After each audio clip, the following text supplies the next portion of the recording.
আম্মু, আমি এতটা পচে গেছি যে আমাকে তুমি একজন প্রতিবন্ধী মেয়ের সাথে বিয়ে দিচ্ছ। আম্মু, কেন আমার সাথে এমন করছো? সামান্য টাকার জন্য আমার জীবনটা শেষ করে দিও না। আম্মু, তোমার পায়ে ধরি, আমাকে এই বিয়ে করতে বাধ্য করো না। চুপ কর, একদম কথা বলবি না। প্রতিবন্ধী তো কি হয়েছে? মানসিক বিকাশ ঘটে নাই? আর ওকে দেখে তো বোঝা যায় না ওই মানসিক প্রতিবন্ধী। শোন, বেশি কথা বলিস না, যা বিয়েটা করে নে। ওকে, বুঝছি।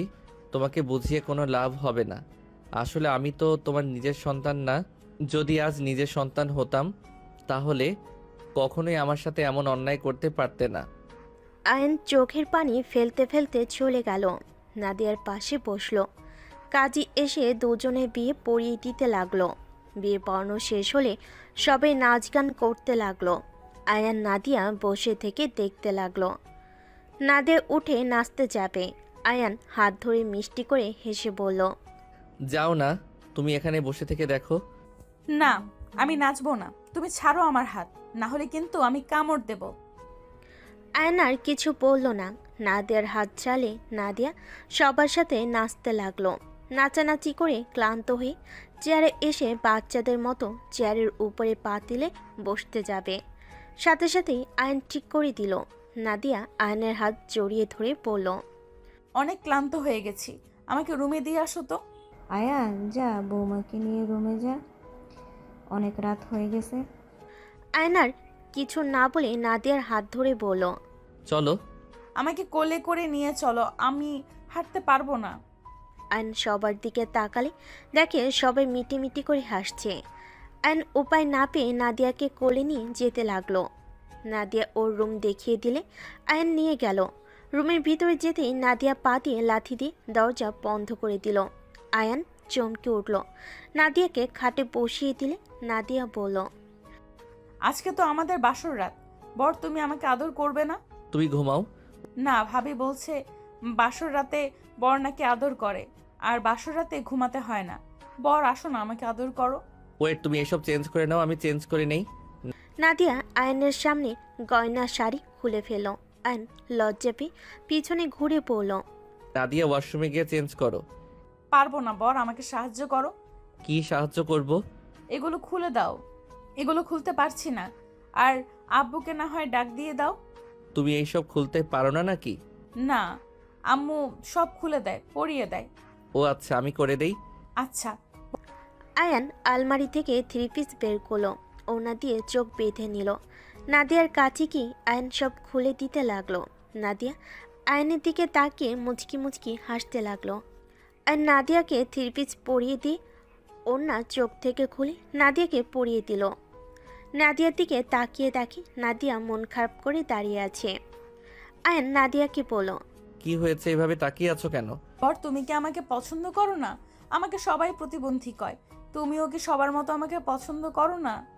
আয়ন নাদিয়ার কথা শুনে খারাপ লাগলো। নাদিয়াকে খাটের উপরে বসিয়ে দিই মিষ্টি করে হেসে বলল, ধুর পাগলি, তুমি তো অনেক মিষ্টি মেয়ে। তোমাকে কি অপছন্দ করে থাকা যায়? আর তোমার হঠাৎ এমন কেন মনে হলো আমি তোমাকে অপছন্দ করি? তাহলে তুমি আমাকে না দেখে থ্রি পিস পরিয়ে দিলে কেন? তুমি তো আমাকে একবার দেখলেও না, ওড়না দিয়ে চোখ বেঁধে রাখলে কেন? ও, এই জন্য মনে হয়েছে আমি তোমাকে অপছন্দ করি। আরে ধুর, তেমন কিছু না। শোনো, তুমি তো মেয়ে আর আমি ছেলে, তাই শরম পাচ্ছিলাম, তাই চোখে ওড়না দিয়েছিলাম। ও আচ্ছা, তুমিও শরম পাও? হ্যাঁ তো। আচ্ছা তুমি ঘুমাও, আমি শেরওয়ানিটা খুলে নেই। আমি খুলে দেই। খুলে দিবে? আচ্ছা দাও। নাদিয়া আয়নের শেরাওনি খুলতে সাহায্য করলো। খোলা হয়ে গেলে আয়ন টি শার্ট বের করে পরতে গেল। নাদিয়া টি শার্ট হাত দিয়ে ধরে থাকলো। আয়ন পরে নাদিয়াকে বলল, ধন্যবাদ বউ, আমাকে সাহায্য করার জন্য। আয়নের কথা শুনে নাদিয়া অনেক খুশি হয়ে আয়নকে জড়িয়ে ধরে গালে কিস করে পড়ল। বর, তুমিও অনেক ভালো, আম্মুর মতন। আমার উপর একটুও রাগ করো নাই। নাদিয়ার স্পর্শ কিস পেয়ে আয়নের শরীরে কারেন্টের মতো ঝটকা খেলো। নাদিয়াকে নিজের কাছ থেকে সরিয়ে দিয়ে বলল, যাও ঘুমাও। আদর করবে না? আদর করো। এই বর, করো না। আয়ন নাদিয়াকে কোলে তুলে নিয়ে খাটের উপরে শুয়ে দিয়ে চলে যেতে নিবে। সাথে সাথে নাদিয়া টি শার্ট ধরে বলল, কোথায় যাও? দরজা লাগিয়ে দিয়ে আসি। আয়নের কথা শুনে ছেড়ে দিল। আয়ন দরজা লাগিয়ে দিয়ে নাদিয়ার পাশে শুয়ে লাইট অফ করে দিল। নাদিয়া ভয়ে ঢোক গিলতে লাগলো। নাদিয়াকে অবাক করে দিয়ে আয়ন নাদিয়াকে বুকে টেনে মাথায় হাত বুলিয়ে দিতে দিতে বলল, আদর করছি, তুমি ঘুমিয়ে যাও। আয়নের আদর করা দেখে নাদিয়া হাসবে নাকি কাঁদবে বুঝতে পারছে না। আয়নকে শক্ত করে জড়িয়ে ধরে ঘুমিয়ে গেল। আয়ন নাদিয়ার মাথায় হাত বুলিয়ে দিতে দিতে ঘুমিয়ে গেল। নাদিয়ার ঘুম ভাঙলে ডিম লাইটের আলোতে আয়নের চেহারাটা দেখতে লাগলো। আয়নের কপালে চুমু দিয়ে ওয়াশরুমে চলে গেল। ফ্রেশ হয়ে অজু করে ফোনে লাইট জ্বালিয়ে জায়নামাজ বিছিয়ে তাহাজ্জুদ নামাজে দাঁড়িয়ে গেল। নামাজ পড়া শেষ করে সূরা পড়ে আয়নের বুকে 3 বার ফু দিল। জায়নামাজ তুলে রেখে ফোনের লাইটটা অফ করে দিয়ে আয়নকে জড়িয়ে ধরে ঘুমিয়ে গেল। সকালে আয়নের ঘুম ভাঙলে দেখে নাদিয়া ওর বুকে মাথা দিয়ে ঘুমিয়ে আছে। আয়ন নাদিয়াকে ডাক দিতে লাগলো। নাদিয়া ঘুমু ঘুমু কণ্ঠে বলল, কি হয়েছে, ঘুমাতে দাও তো। ঘুমাও, চলো দুইজন নামাজ পড়ে নেই। আমাকে কোলে করে নিয়ে চলো, না হইলে যাব না। আয়ন নাদিয়ার কথা মতো কোলে নিয়ে ওয়াশরুমে চলে গেল। নাদিয়াকে ব্রাশ করিয়ে দিতে লাগলো। ফ্রেশ করে নাদিয়াকে বলল, তুমি অজু করে নাও, আমি ফ্রেশ হয়ে অজু করে আসছি। নাদিয়া অজু করে চলে গেল। আয়ন ফ্রেশ হয়ে অজু করে বের হয়ে দেখে নাদিয়া দুজনের জন্য জায়নামাজ বিছিয়ে রেখেছে। আয়ন নাদিয়ার সামনে জায়নামাজে দাঁড়িয়ে গেল। দুজন নামাজ পড়ে শেষ করে উঠে পড়ল। আয়ন নাদিয়ার দিকে তাকিয়ে বলল, যাও এখন ঘুমিয়ে পড়ো। আচ্ছা বর, তুমিও আসো। না, তুমি ঘুমাও, আমার হোমওয়ার্ক আছে, ওইগুলো করতে হবে। বর, তুমি কোন ক্লাসে পড়ো? আমি অনার্সে প্রথম বর্ষে। ও আচ্ছা, তাহলে কি তুমি ভাবির সাথে পড়ো? হ্যাঁ, আমরা একই ভার্সিটিতে পড়ি। তাহলে তুমি না আমার ছোট? কিভাবে? আমি তো ভাবির বড়। ও আচ্ছা, যাও তুমি ঘুমাও। নাদিয়া খাটের উপর শুয়ে পড়ল। আয়ন ব্যাগ থেকে খাতা বের করে নোট করতে লাগলো। আয়ন লেখা শেষ হলে হাম ছেড়ে নাদিয়ার দিকে তাকিয়ে দেখে ঘুমায় নেই, ওর দিকে তাকিয়ে আছে। আয়ন নাদিয়াকে বলল, কি ব্যাপার, তুমি ঘুমাও নাই? জড়িয়ে না ধরলে ঘুম আসে না। তো আগে কেন বলো নাই? তুমি তো লেখালেখি করছিলে তাই। ও আচ্ছা, আরো ঘুমাবে কি? না। তাহলে ওঠো। আয়নের কথা শুনে নাদিয়া উঠে পড়ল। আয়ন বসা থেকে উঠে ব্যাগ থেকে শার্ট বের করে ভার্সিটিতে যাওয়ার জন্য রেডি হয়ে নিল। ব্যাগ কাঁধে নিয়ে নাদিয়াকে বলল, আমি ভার্সিটিতে যাব, তুমি নিতে যাবে নাকি? আয়নের কথা শুনে নাদিয়া আয়নের হাত জড়িয়ে ধরে কাঁধে মাথা দিয়ে নিচে যেতে লাগলো। আয়নের অকট ফিল হতে লাগলো, কিন্তু নাদিয়াকে কিছু বলল না। নিজেকে আয়ন নাদিয়াকে বলল, নাদিয়া, হাত ছাড়ো, সবাই দেখছে। দেখুক গা, আমার বরকে আমি ধরেছি। আয়ান, তুমি কি ভার্সিটিতে যাচ্ছ নাকি? জি আন্টি। আসো, দুইজন খাবার খেয়ে নাও। বৌমা, তুমি খেয়ে যাও। আয়ন নাদিয়ার পাশের চেয়ার টেনে বসলো। নাদিয়া আয়নকে বলল, তুমি খাওয়াই দিবা নাকি আম্মু খাওয়াই দিবে? আমি খাইয়ে দিচ্ছি। না থাক আন্টি, আমি খাওয়াই দিচ্ছি। আর নাদিয়াকে খাওয়াই দিতে লাগলো। নাদিয়া মজা করে খেতে লাগলো। আর নিজেও খেতে লাগলো। আয়নের আম্মু পিছন থেকে বলে ওঠে, দেখছেন বেআইন, আমি বলেছিলাম না আমার ছেলে হীরার টুকরো, আপনার মেয়ের সাথে সহজে মানিয়ে নিতে পারবে। ঠিক বলছেন, আপনার ছেলে আসলেই হিটার টুকরা। আন্টি, কখনোই মানুষের বাহির রূপ দেখে মানুষ বিচার করা ভুল। আয়ন কথাটা বলে হাত ধুয়ে উঠে পড়ল। সাথী আয়নকে বলল, আয়ান, আমাকে নিয়ে যাও। আসেন। আয়ন সাথে সাথে যেতে লাগলে। নাদিয়া আয়নকে পিছন থেকে জড়িয়ে ধরে বলল, বর, আমার জন্য আসার সময় আইসক্রিম নিয়ে এসো। আচ্ছা। আর নাদিয়ার মাথায় হাত বুলিয়ে দিয়ে মিষ্টি করে হেসে নিজের কাছ থেকে ছাড়িয়ে নিয়ে চলে গেল। সাথী আয়নকে বলল, গাড়িতে যাবে নাকি রিকশায়? রিকশায় যাব। আয়ন রিক্সা থামলে দুজন উঠে বসে পড়ল। দুজন ভার্সিটিতে চলে গেল। ক্লাস করা শেষ হলে আয়ন ভার্সিটি থেকে বের হতেই সাথী পিছন থেকে বলে উঠল, আয়ান, দাঁড়াও। আয়ন সাথীর কণ্ঠ শুনে পিছনে তাকালো। সাথী এসে পড়ল। আমাকে রেখে চলে যাচ্ছ?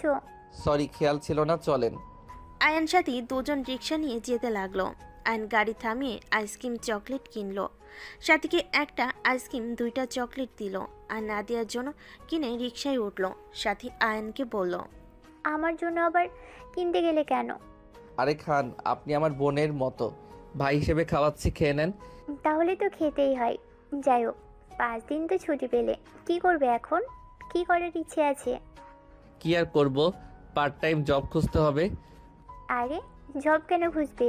চৌধুরী বাড়ির মেয়ে জামাই পার্ট টাইম জব করবে, এটা মানায় নাকি? নাদিয়াকে নিয়ে বাসায় চলে যাব। কি বলো? ঠিক বলছি। আম্মু কখনোই রাজি হবে না। তোমাকে তো ঘর জামাই রাখার জন্যই রেখেছে। সম্ভব না ঘর জামাই থাকা। আম্মুর সাথে তাহলে কথা বলে দেখো। দুজন টুকটাক কথা বলে বাসায় চলে আসলো। আয়নকে গাড়ি ভাড়া দিতে না দিয়ে সাথে নিজেই দিয়ে চলে গেল। আয়ন আর কিছু বলতে পারল না। আয়ন ভিতরে গেলে নাদিয়া দৌড়ে এসে আয়নের হাত থেকে চকলেট আইসক্রিম নিয়ে পড়ল। থ্যাংক ইউ বর। নাদিয়ার কথা শুনে আয়ন মুচকি হাসি দিল। আয়নের আম্মু বলল, আয়ান, আমরা আজ বাসায় চলে যাব। তুই সাবধানে থাকিস, নিজের খেয়াল রাখিস। কেন আমাকে নিবে না নাকি? না, নেওয়ার কি আছে? তুই তো এখন থেকে এখানে থাকবি। আমাকে কি বিক্রি করে দিয়েছো নাকি একেবারে? আয়ান, এভাবে কথা বলছো কেন? তুমি তো এখনো আমার সন্তানের মতো এখানে থাকবে। আমার মেয়ের অবস্থা তো জানো। আমি তোমায় বাসায় পাঠানোর সাহস পাই না। নাদিয়ার দায়িত্ব যখন নিয়েছি তখন আমার দায়িত্ব আমি সাধ্যমতো পালন করার চেষ্টা করব। আপনি ওকে নিয়ে চিন্তা করেন না। নাদিয়া রুমে গিয়ে রেডি হয়ে নাও। আমি কোথাও যাব না বর, তুমি এখান থেকে যাও না। আমি এখানে থাকতে পারবো না। আমার বাবার ভিটাতে আমি থাকতে চাই। আন্টি যদি আমার উপরে ভরসা না পান তাহলে আপনার মেয়েকে এখানে রেখে দেন। আমি ওকে মাঝে মাঝে দেখে যাব। কেন, তোর এখানে থাকলে কি সমস্যা রে? ওইখানে গিয়ে কি করবি? হ্যাঁ, জমিদার মতো এখানে থাকতে পারবি? নিজের ভালো নিজে বুঝে। নিজের বাড়িতে থাকার মতো শান্তির জায়গা আর কোথাও হতে পারে না। আমি আমার বাড়িতে থাকবো। আন্টি আমাকে ক্ষমা করবেন। আয়ন কথাগুলো বলে সিঁড়ি বেয়ে উপরে চলে গেল। নাদিয়ার রুমে গিয়ে ব্যাগ গুছিয়ে নিল। ব্যাগ কাঁধে নিয়ে নিচে নামলো। নাদিয়ার আম্মু বলল, তুমি কি এখানে আর কিছুদিন থাকতে পারতো না? আন্টি, আমি আপনার মেয়ের সাথে সব সময় যোগাযোগ রাখবো, আর সময় পেলে ওর সাথে দেখা করে যাব। বর, তুমি চলে যেও না। তুমি না আমাকে কত ভালোবাসো। বর, যেও না। তুমিও ফুপির মতো আমাকে ছেড়ে চলে যাচ্ছ। আমি ছেড়ে যাচ্ছি না পাগলি। আমি তোমার সাথে সময় পাইলে দেখা করতে আসব। না, আমি তোমাকে যেতে দিব না। আচ্ছা, যেতে দাও। আমি তোমাকে কথা দিচ্ছি প্রতিদিন তোমার সাথে দেখা করতে আসব। প্রমিস। এখন যেতে দাও। সত্যি আসবে তো? হ্যাঁ, সত্যি আসব। আয়ান নাদিয়ার কপালে চুমু দিয়ে মাথায় হাত বুলিয়ে দিয়ে বের হয়ে গেল। নাদিয়া আয়নের দিকে তাকিয়ে থেকে চলে যাওয়া দেখতে লাগলো। আয়ন চোখের আড়াল হইলে আয়নের আম্মু বলে, বেআইন কিছু মনে করেন না। ওর আব্বু মারা যাওয়ার পর থেকে ওই বাড়ি ছেড়ে কোথাও গিয়ে শান্তি পায় না। ওর আব্বুকে অনেক ভালোবাসে তো। এখনো ও ওর আব্বুর মৃত্যুটা মেনে নিতে পারে নাই। আচ্ছা, সমস্যা নেই, আপনি এখান থেকে যান। অন্য একদিন এসে থেকে যাব, বাড়িতে অনেক কাজ আছে। আয়নের আম্মু সবার থেকে বিদায় নিয়ে চলে গেল। আয়ন বাসায় গিয়ে পাশের বাসার আন্টি থেকে চাবি নিয়ে বাসার ভিতরে গেল। নিজের রুমে গিয়ে ফ্রেশ হয়ে খাটে শুয়ে পড়ল। ঘুমিয়ে গেলে সন্ধ্যার দিকে ঘুম ভেঙে দেখে পুরো রুম অন্ধকার হয়ে আছে। আয়ন উঠে লাইট জ্বালিয়ে ফ্রেশ হতে চলে গেল। ফ্রেশ হয়ে রুম থেকে বের হতে দেখে ওর আম্মু রান্না করছে। আয়নকে দেখে বলল, বৌমা, তোর সাথে কথা বলার জন্য পাগল হয়ে যাচ্ছে। আমার ফোন থেকে নাম্বার নিয়ে কল দে যা। তোমার ফোন কোথায় আম্মু? আমার রুমে দেখ, টেবিলের উপরে। আয়ন রুমে গিয়ে টেবিলের উপর থেকে ফোন ভিতর থেকে নাম্বার বের করে নিজের ফোনে তুলে নিল। কল দিলে সাথে সাথে নাদিয়া ধরে বলে, আসসালামু আলাইকুম, তুমি কি আমার বর? ওয়ালাইকুম আসসালাম। হ্যাঁ, কি করো পাগলি? তোমার ফোনের অপেক্ষায় বসে আছি। অনেকক্ষণ ধরে ফোন নিয়ে বসে আছি, তুমি তো কল দিচ্ছ না, তাই বসে কান্না করছি। সাথে সাথেই তুমি কল দিলে। দুঃখিত, আসলে আমি ঘুমিয়েছিলাম তো। আয়ন নাদিয়ার সাথে কথা বলতে বলতে বাসা থেকে বের হয়ে গেল। নাদিয়া আয়নকে বলে, বর, তোমাকে দেখবো। আমার ফোনে তো এমবি নাই। এমবি তুলে তোমাকে ভিডিও কল দিব। এমবি তাড়াতাড়ি কিনো, আমি তোমাকে দেখবো।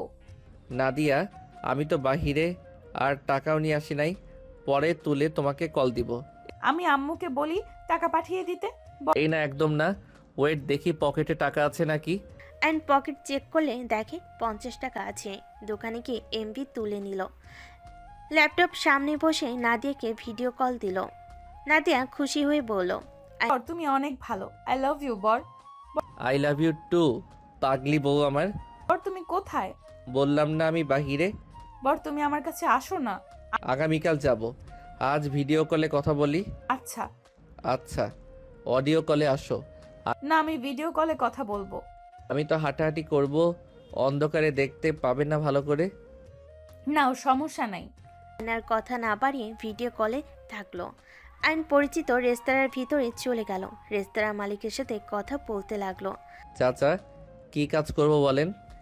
আইনকে রেস্তোরাঁর মালিক বলে, তোর ভার্সিটি অফ হয়েছে নাকি?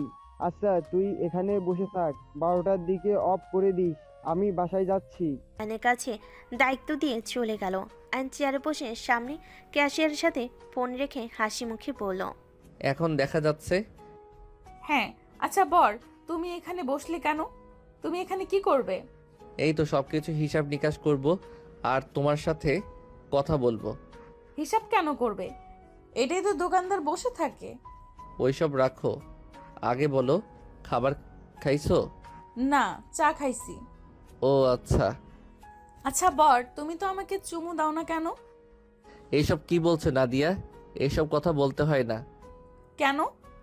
আইন কিছু বলতে যাবে সাথে সাথে একটা মেয়ে এসে আইনের দিকে কোল্ড ড্রিঙ্কস এগিয়ে দিয়ে বলল, কি রে, অনেকদিন পর এখানে আসলি? হ্যাঁ, কেমন আছোস? ভালো। কার সাথে কথা বলিস? তুলি উকি দিতে নাদিয়া রেগে গেল। নাদিয়া রেগে আয়নকে বলল, বর, এই মেয়েটা কে? তোমাকে কোল্ড ড্রিঙ্কস কেন দিল? ওই আমার ফ্রেন্ড, আমরা একসাথে কাজ করি। কি কাজ করো? কিছু না, ওর সাথে পরিচিত হও। এই আমার ফ্রেন্ড তুলি, আর তুলি এই নাদিয়া আমার স্ত্রী। আসসালামু আলাইকুম ভাবি। ওয়ালাইকুম সালাম। আপনি আমার বরের আশেপাশে থাকবেন না। আপনার চোখ বলছে আপনি আমার বরকে পছন্দ করেন। আর তুলি ওই নাদিয়া আমার স্ত্রী। এই নাদিয়া, কি বলো? তুলি কিছু মনে করিস না। আচ্ছা তুই যা, কাজ কর। তুলি আয়নের দিকে কিছুক্ষণ তাকিয়ে থেকে চলে গেল। আয়ন নাদিয়ার সাথে কথা বলতে লাগলো। 10টা বাজলে নাদিয়াকে খাবার খেতে জোর করে পাঠিয়ে দিল। নাদিয়ার খাওয়া শেষ হলে আবার ভিডিও কল দিল। আয়ন নাদিয়ার কাজকর্ম দেখে বেশ অবাক হয়ে যায়। আয়ন নাদিয়াকে বলল, আচ্ছা, তুমি অন্য মেয়েদের থেকে অনেক আলাদা কেন? তুমি অনেক বুদ্ধিমান, সব কাজ ঝটপট শিখে নিতে পারো। তোমাকে দেখে মনে হয় না তুমি যে একটা বাচ্চা মেয়ে। আমি তো বড় হয়ে গেছি। আমি তো তোমার থেকেও বড়। তাই? হুম। আচ্ছা, তুমি ঘুমাও, অনেক রাত হয়ে গেছে। বর, তুমি খাবে কখন? দেরি আছে, তুমি ঘুমিয়ে যাও। আম্মু আসলে ঘুমাবো। ও আচ্ছা, আম্মু কি করে? সবার সাথে আড্ডা দিচ্ছে। আচ্ছা, তুমি ঘুমিয়ে যাও, আম্মু এসে তোমার কাছে ঘুমাবে। তুই কোলবালিশ জড়িয়ে ঘুমিয়ে দাও। তুমি কখন ঘুমাবে? বর, তুমি আসো না আমার কাছে। যাবো তো আগামীকাল, এখন ঘুমাও তো। আমি না ঘুমানোর আগ পর্যন্ত যেন তুমি কল কেটে দিও না। আচ্ছা ঠিক আছে। বর, কপালে কিস দাও না। আয়ন চারিদিকে তাকিয়ে সুযোগ বুঝে কিস করে দিল। নাদিয়া ফোনের উপরে একের পর এক কিস করতে লাগলো। আয়ন নাদিয়ার পাগলামি দেখে হেসে দিল।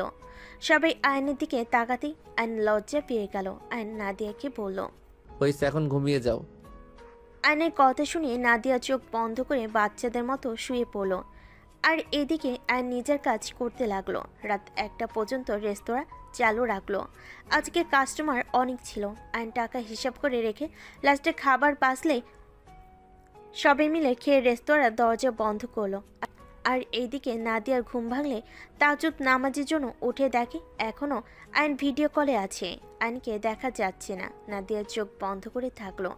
আয়ন খাবার খেয়ে এসে দেখে নাদিয়া জেগে উঠেছে। আয়ন নাদিয়াকে বলল, কি ব্যাপার, বউটার ঘুম ভেঙে গেছে? আম্মু তো আসলো না তোমার সাথে ঘুমাতে। আয়নের কথা শুনে নাদিয়া চোখ খুলে পড়ে, তুমি কিভাবে জানলে আমার ঘুম ভেঙে গেছে? তোমার চোখের পাতা নড়ছিল। আমি যখন ঘুমানোর ভান করতাম তখন এমন হইতো। আচ্ছা বর, তুমি এখনো এখানে কেন? বাসায় যাও নাই? এখন বাসায় যাব। আচ্ছা একটু পর তোমাকে কল দেই। আয়ন কল কেটে দিয়ে রেস্তোরাঁ মালিককে কল দিয়ে রেস্তোরাঁয় আসতে বলল। কল কেটে নাদিয়াকে কল দিল। রেস্তোরাঁর মালিক আসার অপেক্ষা করতে লাগলো। দোকানদার আসলে আয়ন দরজা খুলে দিয়ে বলল, চাচা সব বিক্রি হয়ে গেছে, আপনি সব চেক করে নিয়েন, আমি বাসায় চলে যাচ্ছি। রেস্তোরাঁর মালিক খুশি হয়ে বলে, তোর হাতে কি জাদু আছে রে? তুই যখনই আমার রেস্তোরাঁয় আসোস তখনই ইনকাম বেশি হয়। এই নে 3000। আয়ান বলল, ধন্যবাদ চাচা। আর আমার হাতে জাদু না, সব আল্লাহ ইচ্ছে, উনি চাইছে তাই এত সেল হয়েছে। আচ্ছা, আজ এত টাকা দিলে? 2 দিনের পেমেন্ট দিয়ে দিলাম, যা। রেস্তোরাঁর মালিক বলে।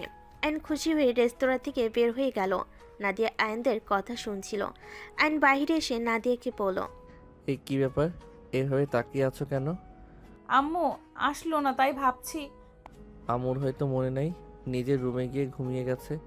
আচ্ছা, তোমার জন্য আগামীকাল কি নিয়ে আসবো বলো? একগুচ্ছ গোলাপ ফুল আর চকলেট নিয়ে আসলেই হবে। আর কি বলো? আর কিছু লাগবে না। আচ্ছা, এখন যাও, ঘুমিয়ে যাও। আচ্ছা। আয়ন কল কেটে দিল। হেঁটে বাসার দিকে যেতে লাগলো। আর এদিকে নাদিয়া খাটের উপরে বসে ভাবতে লাগলো। কি যেন ভেবে পড়ে ওয়াশরুমে গিয়ে অজু করে নামাজে দাঁড়িয়ে গেল। আয়ন বাসে গিয়ে ফ্রেশ হয়ে ঘুমিয়ে গেল। সকাল ভোরে ঘুম ভাঙলে নাদিয়াকে কল দিল। কল রিসিভ করতেই নাদিয়া বলল, আসসালামু আলাইকুম বর। ওয়ালাইকুম আসসালাম। তুমি উঠে পড়ছো? হ্যাঁ, অজু করতে যাব। ওকে, অজু করে নামাজ পড়ে নাও। আয়ন কল কেটে দিল। ওয়াশরুমে গিয়ে ফ্রেশ হয়ে অজু করে নিল। নামাজ পড়া শেষ হলে আয়ন নাদিয়াকে কল দিয়ে বলল, নাদিয়া, তোমাকে যখন কল দিব তখন তুমি গেটের বাইরে এসে দাঁড়াবে, ওকে? কেন? যখন বলি তখনই দেখো। ওকে। আয়ন কিছুক্ষণ কথা বলে কল কেটে দিল। কল কেটে দিয়ে রুম থেকে বের হয়ে ওর আম্মুর রুমে গিয়ে বলল, আম্মু আসবো? ভিতরে আয়। আয়ন ভিতরে গিয়ে ওর আম্মুর হাতে 2000 টাকা দিয়ে বলল, আম্মু, আগামীকাল এইটা পেয়েছি, 1000 নিজের কাছে রাখলাম, নাদিয়ার সাথে দেখা করতে যাব। এখন টাকা নেওয়া শুরু হয়ে গেছে? বিয়ে হয়ে পরিবর্তন হওয়া শুরু করছস? কথাটা শুনে আয়নের খারাপ লাগলো। আয়ন কিছু না বলে রুম থেকে বের হয়ে গেল। বাসা থেকে বের হয়ে সোজা ফুলের বাগানে চলে গেল। কথাটা শুনে আয়নের খারাপ লাগলো। আয়ন কিছু না বলে রুম থেকে বের হয়ে গেল। বাসা থেকে বের হয়ে সোজা ফুলের বাগানে চলে গেল। বাগানের মালিককে তুলে তাজা গোলাপ ফুল কিনে নিল। ওখান থেকে বের হয়ে সোজা পরিচিত এক দোকানদারের বাড়িতে গিয়ে চকলেট কিনে নিয়ে বের হয়ে আসলো। নাদিয়াদের বাসার উদ্দেশ্যে রওনা দিল। মাঝ রাস্তায় একটা রিক্সা পেলে রিক্সায় উঠে নাদিয়াদের বাসার সামনে গিয়ে নেমে ভাড়া দিয়ে নাদিয়াকে কল দিল। নাদিয়া নিচে ছুটে আসলো। নিচে এসে গেট দিয়ে বাহিরে এসে আয়নকে দেখে দৌড়ে এসে জড়িয়ে ধরল। আয়ন নাদিয়ার কপালে চুমু দিয়ে নিজের কাছ থেকে সরিয়ে বলল, এই নাও তোমার চকলেট আর ফুল। নাদিয়া ফুল চকলেট নিয়ে আয়নের গালে কিস করে বলল, থ্যাংক ইউ বর, ভেতরে চলো। ভিতরে যাব না, তুমি ভিতরে গিয়ে আম্মুকে বলো আমার সাথে বের হবে, দুইজন মিলে আজ নদীর পাড়ে ঘুরতে যাবে। আর হ্যাঁ, বোরকা পরে আসবে, ওকে? আচ্ছা। নাদিয়া খুশি হয়ে দৌড়ে ভিতরে গিয়ে ফুল চকলেট রুমে রেখে বোরকা পরে ওর আম্মুর সাথে কথা বলে বাইরে চলে আসলো। আয়ন নাদিয়াকে নিয়ে রিকশায় অপেক্ষা করতে লাগলো। রিকশা আসলে আয়ন থামালো। দুজন রিকশায় উঠলো। নাদিয়া আয়নের হাত জড়িয়ে ধরে যেতে লাগলো। আয়ন নাদিয়াকে বলল, শক্ত করে ধরো, পড়ে যাও না। আচ্ছা। আয়নকে আরও শক্ত করে জড়িয়ে ধরল। আয়ান নাদিয়াকে নিয়ে নেমে পড়ল। ভাড়া দিয়ে দুজন হেঁটে নদীর পাড়ে যেতে লাগলো। সকালের আবহাওয়া নাদিয়ার অনেক ভালো লাগলো। আয়নের হাত ধরে হাঁটতে অনেক ভালো লাগতে শুরু করলো। আয়ন নদীর পাশে গিয়ে বসলো।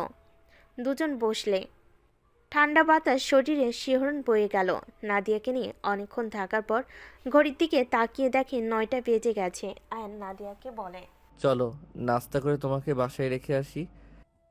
আচ্ছা চলো, আমার অনেক ক্ষুধা লাগছে।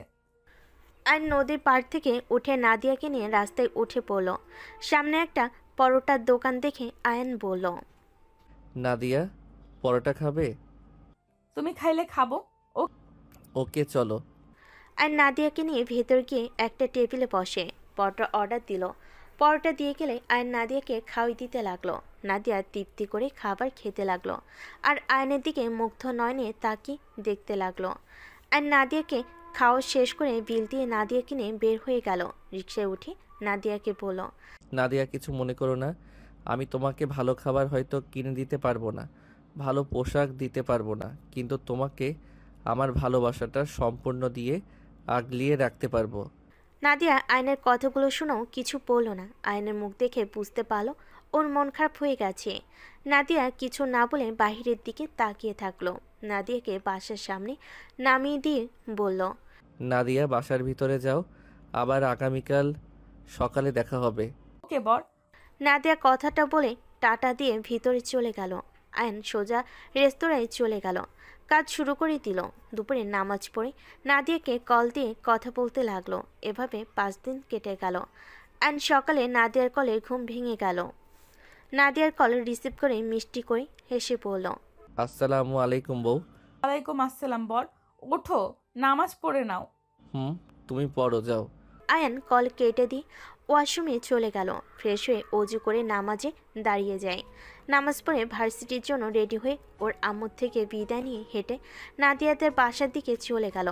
বাসার সামনে যেতে যেতেই আয়নের 7টা বেজে গেছে। আয়ন নাদিয়াকে কল দিলে নাদিয়া নিচে নেমে আসলো।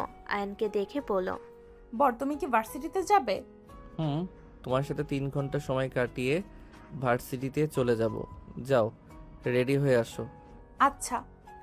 নাদিয়া বাসার ভিতর চলে গেল। আয়ন নাদিয়ার জন্য অপেক্ষা করতে লাগলো। নাদিয়া রেডি হয়ে আসলে আয়ন নাদিয়াকে নিয়ে ঘুরতে চলে গেল। দুজন ঘুরে খাবার খেয়ে বাসার সামনে চলে আসলো। আয়ন নাদিয়াকে নামিয়ে দিলে সাথী এসে পড়ল। আয়ান, কেমন আছো? আলহামদুলিল্লাহ আপু, আপনি? আলহামদুলিল্লাহ। ভার্সিটিতে যাচ্ছ নাকি? জি, আসেন একসাথে যাই। রিক্সায় উঠে পড়ে নাদিয়া বলল, বর, তুমি রাতে কিন্তু বাসায় এসো, তোমার জন্য সারপ্রাইজ আছে। তাই? আচ্ছা, চেষ্টা করব আসার। তুমি ভিতরে যাও। নাদিয়া চলে গেল। আয়ন সাথীকে নিয়ে ভার্সিটিতে চলে গেল। গাড়ি ভাড়া দিয়ে আয়ন নিজের ক্লাসে চলে গেল। আয়ন ক্লাস করতে লাগলো। ভার্সিটির ছুটি হলে আয়ন বাসে চলে যায়। ফ্রেশ হয়ে খাবার খেয়ে ঘুমিয়ে যায়। সন্ধ্যায় ঘুম ভাঙলে ফ্রেশ হয়ে অজু করে নামাজ পড়ে পড়তে বসলো। নাদিয়া কল দিলে কথা বলতে লাগলো আর পড়তে লাগলো। নাদিয়া আয়ানকে বলল, বর, বাসায় আসো, সবাই তোমার জন্য অপেক্ষা করছে। তুমি কি বলছো নাকি আমি যাব? হ্যাঁ, আমার ফুপা ফুপি এসেছে, ওনারা তোমাকে দেখবে, তাড়াতাড়ি আসো বর। আচ্ছা, আমি পড়া শেষ করে যাব। আচ্ছা। নাদিয়া কল কেটে দিল। আয়ন পড়া শেষ করতে করতে এশারের আজান দিয়ে দিল। আয়ন ওর আম্মুর থেকে বিদায় নিয়ে মসজিদে নামাজ পড়ে নাদিয়াদের বাসার দিকে গেল। 3 কেজি মিষ্টি নিয়ে গেল। সদর দরজায় কলিং বেল বাজাতে দরজা খুলে দিল নাদিয়া। আয়নকে দেখে নাদিয়া খুশি হয়ে আয়নের হাত ধরে নিয়ে যেতে লাগলো। আমি নাদিয়াকে দেখে অবাক হয়ে গেলাম। নাদিয়া সুন্দর করে শাড়ি পরছে, অসম্ভব সুন্দর লাগছে। নাদিয়া কাজের মেয়েকে দিয়ে মিষ্টি নিয়ে যেতে বলল। আমার হাত ধরে বসার ঘরে নিয়ে গিয়ে বলল, ফুপা ফুপি, রাফি ভাইয়া, এটা আয়ান। আয়ান, এটা আমার ফুপা ফুপি। আয়ন সামনের দিকে তাকিয়ে সালাম দিতে গিয়ে থমকে গেল। আয়ন কাঁপা কাঁপা কণ্ঠে বলে উঠল, আসসালামু আলাইকুম। ওয়ালাইকুম আসসালাম, বসো বাবা। আয়নকে নাদিয়া ধরে আয়নকে ওর ফুপা ফুপির সামনে বসিয়ে দিল। নাদিয়ার আব্বু আম্মু আসলে আয়ন দাঁড়িয়ে সালাম দিল। নাদিয়ার আম্মু বলল, ওয়ালাইকুম আসসালাম। আয়ান, বসো, দাঁড়াতে হবে না। আয়ান, তুমি রুমে গিয়ে ফ্রেশ হয়ে আসো। আয়ন নাদিয়ার কণ্ঠে নিজের নাম শুনে চমকে গেল। আয়ন নাদিয়ার দিকে তাকিয়ে বলল, নাদিয়া, তুমি কি ঠিক আছো? হ্যাঁ, কি অবাক হয়ে যাচ্ছ নাকি? ওয়েট, তোমাকে কি বলেছিলাম, সারপ্রাইজ দিব। অপেক্ষা করো, আস্তে আস্তে সব বুঝতে পারবে। আয়ন সবার থেকে অনুমতি নিয়ে নাদিয়ার রুমে চলে গেল। নাদিয়া রাফির দিকে তাকিয়ে বলল, কি তোমায় বলেছিলাম না আমি তোমার থেকে বেস্ট একটা ছেলেকে বিয়ে করব? দেখেছো আমার হাজবেন্ডের ব্যবহার। আমার হাজবেন্ড গরিব হতে পারে, কিন্তু ওই মনের দিক দিয়ে আমাদের থেকে অনেক বড় লোক। নাদিয়ার কথা শুনে রাফি হেসে বলে, তাই নাকি? টাকা না থাকলে ওইসব মনের বড় লোক হয়ে লাভ নাই। নাদিয়া হেসে বলে, টাকা দিয়ে মানুষ হওয়া যায় না। নাদিয়ার কথা শুনে রাফি রেগে কিছু বলবে, নাদিয়ার ফুপি থামিয়ে দিয়ে বলল, রাফি, এখন দুজন মিলে ঝগড়া লাগিয়ে দিস না। দুজন দুজনের লাইফ পার্টনার নিয়ে খুশি হয়েছো, খুশি থাক, একে উপরের টক্কর দেওয়ার দরকার নাই। রাফি হেসে বলে, আমার বউয়ের সাথে ওর জামের তুলনা? তোর জামাই তো টাকার লোভে তোকে বিয়ে করেছে। এমন বড় লোকের বাড়িতে বিয়ে করতে কে চাইবে না? নাদিয়া রেগে বলল, আমার জামাইকে নিজের মতো ভাবিস না, তোর মতো লোভী ওই না। আমাকে প্রতিবন্ধী জেনেও আমাকে মন থেকে ভালোবেসে গেছে। আমার বাপের এত টাকা দিয়েও নিজে চলে না। 5 দিন ভার্সিটিতে ছুটি পেয়েছিল, এই 5 দিনে ও চাইলে এখানে আরাম আয়েসে জীবন কাটাতে পারতো, কিন্তু ওই সারা দিন সারা রাত জেগে কাজ করে। যে টাকা পেয়েছে সেই টাকা দিয়ে আমাকে ভালো রাখার চেষ্টা করছে। হয়তো আমাকে দামি কিছু দিতে পারে নাই, কিন্তু আমার স্বামী সারা রাত জেগেও সকাল হইলে আমাকে নিয়ে ঘুরতে যায়, যেখানে অন্য কেউ হইলে ঘুমাতো। প্রতিটা স্ত্রী চায় তার স্বামী তাকে সময় দিবে, ভালোবাসবে। ওই একদম একজন নারীর মনের মতো স্বামী। আর তুই তোর বউকে কয় মিনিট সময় দেস? যখন কল দেয় তখন শুনি তুই অফিসে। ভাগ্যিস তুই আমাকে রিজেক্ট করে দিয়েছিলি, না হইলে আজ আমার মনের মতন স্বামী কখনোই পেতাম না। নাদিয়ার কথা শুনে সবাই অবাক হয়ে গেল। রাফি রেগে গেল, এখন শান্ত হয়ে থাকলো, কিছু বলল না। নাদিয়ার আম্মু বলল, কি আয়ান সারা দিন রাত কাজ করতো? হ্যাঁ আম্মু, ওই আমার সাথে কাজের মাঝে আমাকে সময় দিত, নিজের কাজও করতো, আবার আমার সাথে কথাও বলতো। আমি রাগ করব জন্য কখনোই বিরক্ত করে কল কাটে নাই। আমি সত্যি ভাগ্যবতী আম্মু।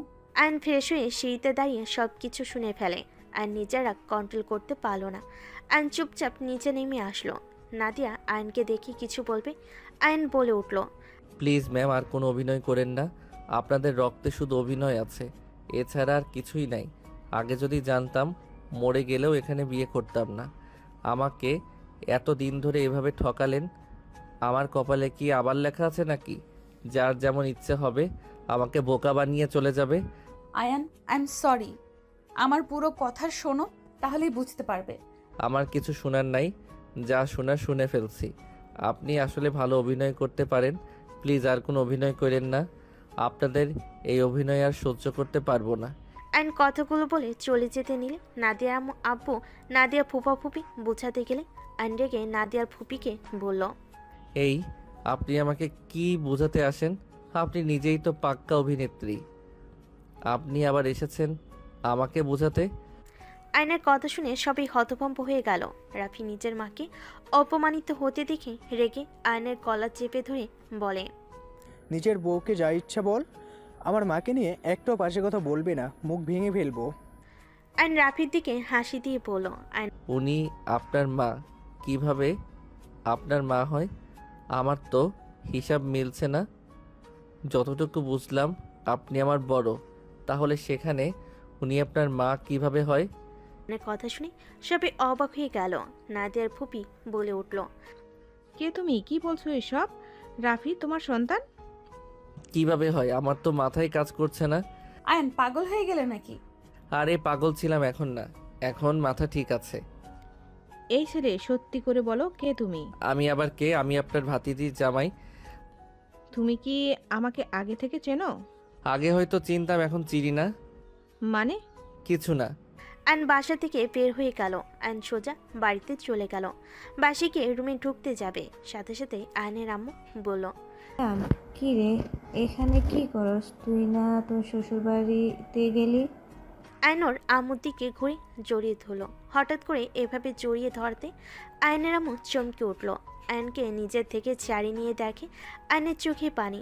আয়নের আম্মু বলে উঠল, আয়ান, কি হয়েছে? কান্না কেন করছিস?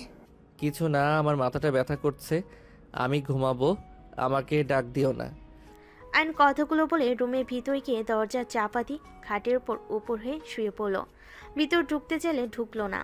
আয়ন উপর হয়ে শুয়ে থেকে চোখের পানি ফেলতে লাগলো। ফোনে ওর আব্বুর ছবি বের করে কান্না করতে করতে বলল, আব্বু ওরা সব অভিনেত্রী, ওর ফুপি তোমার সাথে পালিয়ে গেল, আবার সুযোগ বুঝে বাপ মায়ের সাথে আমাদের ছেড়ে চলে গিয়ে আজ ভালোই আছে, বড়লোক স্বামী পেয়েছে, সন্তান নিয়ে অনেক ভালো আছে। জানো আব্বু, ওনার ভাস্তিও আমার সাথে নাটক করছে, আমার সরলতার সুযোগ নিয়ে এতদিন আমার সাথে নাটক করে গেছে। উনি প্রতিবন্ধী না হয়েও অভিনয় করে গেছে আমার সাথে। কেন এমন হয়? সবাই কেন আমার সাথে অভিনয় করে? আমি কি সবার অভিনয় দেখার জন্য এই দুনিয়াতে এসেছিলাম নাকি? কথাগুলো বিড় করে কান্না করতে লাগলো। আয়ন কান্না করতে করতে কখন যে ঘুমিয়ে যায় নিজেও জানে না। মধ্যরাতে ঘুম ভাঙলে বুকের উপর ভারী কিছু অনুভব করলো। ভাইয়ে লাফ দিয়ে উঠে পড়ল। ফোনের লাইট জ্বালিয়ে দেখে নাদিয়া। আয়ন নাদিয়াকে বলল, আপনি এখানে কেন? জামাই বাড়ি আসবে না নাকি? কিসের জামাই বাড়ি? প্লিজ আর নাটক করেন না তো।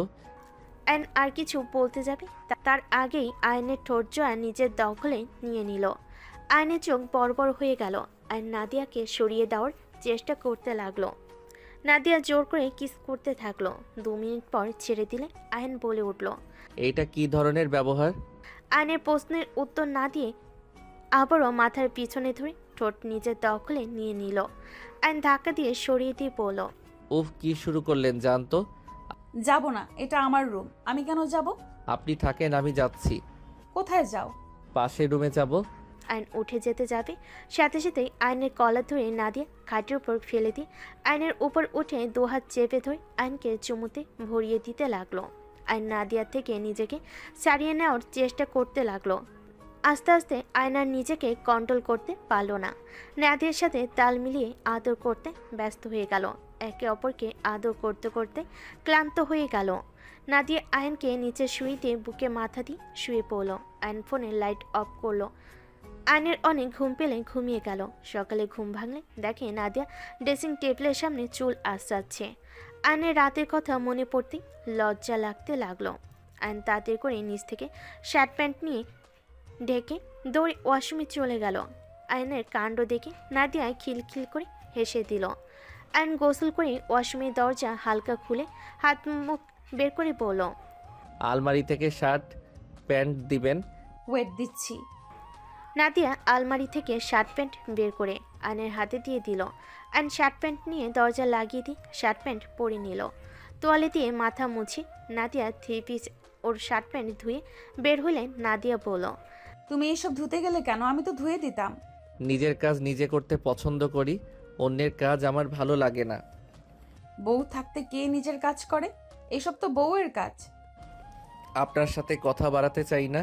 আয়ন কথাগুলো বলে রুম থেকে বের হয়ে গেল। নাদিয়া রান্নাঘরে চলে গেল। আয়নের আম্মুকে বলল। আম্মু, আপনি বসেন, আমি রান্না করি। না মা, তুমি যাও বসো, আমি রান্না করে নিয়ে আসছি। বৌমা থাকলে কে রান্না করে? হ্যাঁ, আরে বাবা, আমি তো এখনো জোয়ান আছি। যখন দেখব আমার নাতি নাতনি হয়েছে তখন আমি কোনো রান্না করতে পারবো না। নাতি নাতনি নিয়েই থাকবো, তুমি তখন রান্না করবে, আমি বসে দেখব। আয়নের আম্মুর কথা শুনে লজ্জা পেয়ে গেল নাদিয়া। আয়ন রান্নাঘরের সামনে এসে বলল। আম্মু, বাজার করতে হবে নাকি? হ্যাঁ বৌমা, কি কি খেতে পছন্দ করে শুনে বাজার করে নিয়ে আয়। আম্মু, আপনারা যা খাবেন আমিও তাই খাবো, এক্সট্রা করে বাজার করতে হবে না। দেখ, তাই কখনো হয় নাকি? বলো কি খাবে। বলেন। আরে কিছু কেনা লাগবে না। ড্যাড, এত বারবার জিজ্ঞেস করতে ভালো লাগে নাকি? আম্মু তাড়াতাড়ি করো, আমি ভার্সিটিতে যাব নাকি? এই, তোমাকে এত চিন্তা করা লাগবে না, আমি অফিস থেকে সব বাজার পাঠিয়ে দেব, তোমাকে কোনো কিছু কেনা লাগবে না। আপনি বাজার করে আনবেন আর সেইটা আমরা খাবো। So funny. আম্মু, বাজারের ব্যাগ দাও আর টাকা দাও, আমি যা পারি নিয়ে আসবো। খাইলে খাবে, না খাইলে চলে যাক গা। আয়ান, এইটা কি ধরনের কথা? এভাবে কথা বলা শিখলি কবে থেকে? আয়নর আম্মুর কথা শুনে মাথা নিচু করে নাদিয়াকে বলল। সরি, বলেন কি খাবেন? তোমার পছন্দ মতো নিয়ে আসো। আয়নের আম্মু বাজারের ব্যাগে টাকা দিলে আয়ন বাজারে চলে গেল। বাজারে গিয়ে মুরগির মাংস, গরুর মাংস, চিংড়ি মাছ আর ছোট মাছ আর সবজি কিনে নিল। আসার সময় ফুল দেখলে আয়ন ফুল কিনে নিল আর দোকান থেকে চকলেট কিনে বাসার দিকে হাঁটা দিল। বাসায় পৌঁছে দেখে নাদিয়া ওর আম্মু বসে গল্প করছে। আয়ন গিয়ে ব্যাগ রেখে ফুল আর চকলেট নাদিয়ার হাতে দিয়ে চেয়ার টেনে বসে পড়ল আর বাকি টাকা ওর আম্মুর হাতে দিয়ে বলল। আয়ন, গরুর মাংস, মুরগি, চিংড়ি মাছ আর নদীর ছোট মাছ নিয়ে এসেছি। বড় মাছ পাই নাই, আগামীকাল নিয়ে আসবো। সব বুঝলাম। তা বাবাজি, আপনি কি জানেন আপনার ডিম শূন্য হয়ে গেছে? কি? আমাকে তো বললে না। এখন ডিম ভাজি করো নাই? করছি, একটাই ছিল, যা ফ্রেশ হয়ে খেতে হয়। বৌমা তোর জন্য অপেক্ষা করছে। আচ্ছা, যাচ্ছি। উঠে রুমে গেল। নাদিয়া বলল। আয়ান ডিম ছাড়া খায় না নাকি? আর বলো না, এই ছেলেকে নিয়ে পারি না। মাছ মাংস সব বাদ দিয়ে ওনার ডিম ভাজি না হয় বোনা সাথে আলু ভাজি থাকলে খেয়ে মজা পায়, মাছ মাংস যা দেয় অল্প খেয়ে উঠে যায়। তাহলে তো ওর পেছনে খরচ নাই তেমন একটা। তা ঠিক বলছো, ওই ওই পড়াশোনায় যে খরচ হয় ওইটাই। আর পোশাক খুব কম নেয়, সব দিকে ঠিক আছে, বাট একটু বেশি জিদ আছে। রাগ উঠে গেলে মাথা ঠান্ডা করা অনেক কঠিন হয়ে যায়। ও নাদিয়া রুমে গিয়ে ফুল চকলেট রেখে খাবারের টেবিলের সামনে চলে গেল। অ্যান্ড রেডি হয়ে ব্যাগ নিয়ে খাবার খেতে চলে গেল। অ্যান্ড তাড়াতাড়ি করে খেয়ে নিল। নাদিয়া আয়ানকে বলল। আস্তে খাও, এত জোরে কেউ খায়? সময় নাই, তাড়াতাড়ি যেতে হবে। অ্যান্ড খাবার খেয়ে হাত ধুয়ে ওর আম্মু নাদিয়ার থেকে বিদায় নিয়ে চলে গেল। অ্যান্ড ভার্সিটিতে গিয়ে সোজা ক্লাসে চলে যাবে। গেল। ক্লাস করা শেষ করে বের হতে যাবে, পিছন থেকে সাথী বলে উঠল। আয়ান, তোমার বাসায় যাব। জি চলেন, ভাইয়াকে কল দিয়ে বলেন, পরে আবার ভাইয়া চিন্তা করতে পারে। সমস্যা নেই, সবাই অলরেডি চলে গেছে। কোথায়? তোমাদের বাসায়। ও, আমাকে তো কেউ কিছু বললো না। হুট করে গেছে, নাদিয়াও তোমার আম্মু কেউ জানে না। ও আচ্ছা, চলেন। আইন রিক্সা না পেয়ে সিএনজিতে উঠে পড়ল দুজন। বেশ কিছু দূর যেতেই হঠাৎ করে চোখ গেল রাস্তার বাম পাশে। আয়ান সিএনজি থামিয়ে পড়ল। এই তুলি, কি হয়েছে? তুই এখানে বসে আছোস কেন? আর বলিস না, পড়ে গেছিলাম, পায়ে ব্যথায় হাঁটতে পারছি না। বলিস কি? ওয়েট, আমি ধরি। আইন নেমে তুলিকে ধরে সাথে সাথে বসিয়ে দিল। নিজে সামনে বসলো। গাড়ি চালাতে বলে ড্রাইভার চালাতে লাগলো। আয়ান তুলিকে বলল। তা কানা চশমা কিনোস না কেন? কানার মতো খালি ব্যথা পাস। আরে ভাই, চোখে দেখে তো যাচ্ছিলাম, ফোন রিসিভ করতে গিয়ে উষ্টা খাইছি। ভালোই করছো, চলো আমাদের বাসায় যাই। না, রেস্তোরাঁ যেতে হবে। এই অবস্থায়? হ্যাঁ। আচ্ছা, নামিয়ে দেই। মামা সামনে রেস্তোরাঁ, সামনে ওকে নামিয়ে দিয়েন। আমাদের এখানে নামিয়ে দেন। আপু, আপনি নামেন। সাথী নেমে পড়ল। আইন তিনজনের ভাড়া দিয়ে হাঁটা দিল। সাথী আইনকে বলল। মেয়েটা কে ছিল? ফ্রেন্ড হয়। তোমার বাসা কোনটা? 2 মিনিট হাঁটতে হবে। আইন সাথী দুজনেই হাঁটতে লাগলো। হেঁটে একটাই বাড়ির সামনে দাঁড়িয়ে গেল। আইন গেট খুলে বলল। ভিতরে চলেন। সাথী ভিতরে গেলে দেখে টিন সেট বিল্ডিং করা বাড়ির সবে বারান্দায় বসে আছে। সাথী আইনকে দেখে বলল। সাথী, এসেছো ভিতরে? আসো মা। সাথী আইনের আম্মুকে সালাম দিল। আইন ভিতরে গিয়ে সবাইকে সালাম দিল। আইন রুম থেকে বের হয়ে দেখে নাদিয়ার ফুপি বসে আছে। আইনকে দেখে উঠে জড়িয়ে ধরল। কান্না কান্না কণ্ঠে বলল। আয়ান, তুই আমাকে দেখে চিনিসিস? কেন বলস নাই তুই আমার সেই ছোট্ট আয়ান? প্লিজ আমাকে ছাড়েন, আর জোরে কথা বলবেন না। বাহিরে আম্মু আছে, শুনতে পারলে রেগে যাবে। আমি তোর আম্মু, ওই মহিলা না। আইন নাদিয়ার ফুপিকে সরিয়ে দিয়ে বলল। চুপ করেন, আপনি আমার আম্মু না। জন্ম দিলে আম্মু হওয়া যায় না, এসব আর মুখেও আনবেন না। আমার শরীরে গরিব মানুষের রক্ত বইছে, আপনার মতো বড়লোকের বাপের রক্ত বইছে না যে আপনার সন্তান হয়ে যাব। আর দেখেন, আমার আম্মু জানে না, আপনাকে চেনেও না। আয়ান, তুই আমাকে ভুল বুঝছিস। আমি সব জানি, ভুল বোঝার কিছুই নাই। প্লিজ হাত জোর করছি, কাউকে বলেন না আপনার সাথে আমার সম্পর্ক আছে। আম্মু জানলে অনেক কষ্ট পাবে। এখানে নাদিয়ার ফুপি হয়ে এসেছেন, সেটাই থাকেন। আইন নাদিয়ার ফুপিকে কিছু বলার সুযোগ না দিয়ে ব্যাগ টেবিলের উপর রেখে ওয়াশরুমে চলে গেল। নাদিয়ার ফুপি খাটের উপরে বসে থেকে কান্না করতে লাগলো। নাদিয়ার রুমে ঢুকতেই সাথে সাথে নাদিয়ার ফুপি চোখ মুছে ফেল। আইন ওয়াশরুম থেকে বের হয়ে নাদিয়াকে বলল। আপনি কোথায় গেছিলেন? অফিসে গেছিলাম। কোন অফিসে? আমার নিজস্ব কোম্পানি আছে। বাহ, আচ্ছা, ফ্রেশ হয়ে নেন। ফুপি, তোমার কিছু হয়েছে? কই না তো। ও আচ্ছা, মনে হলো তুমি চিন্তিত। আচ্ছা থাকো, ফ্রেশ হয়ে নেই। নাদিয়া ব্যাগ থেকে শাড়ি বের করে ওয়াশরুমে চলে গেল। আইনকে নাদিয়ার ফুপি কিছু বলবে তার আগেই আইন রুম থেকে বের হয়ে গেল। নাদিয়ার ফুপি আইনের পিছন পিছন বের হয়ে সবার সাথে বসলো। আইনের আম্মু বলে উঠল।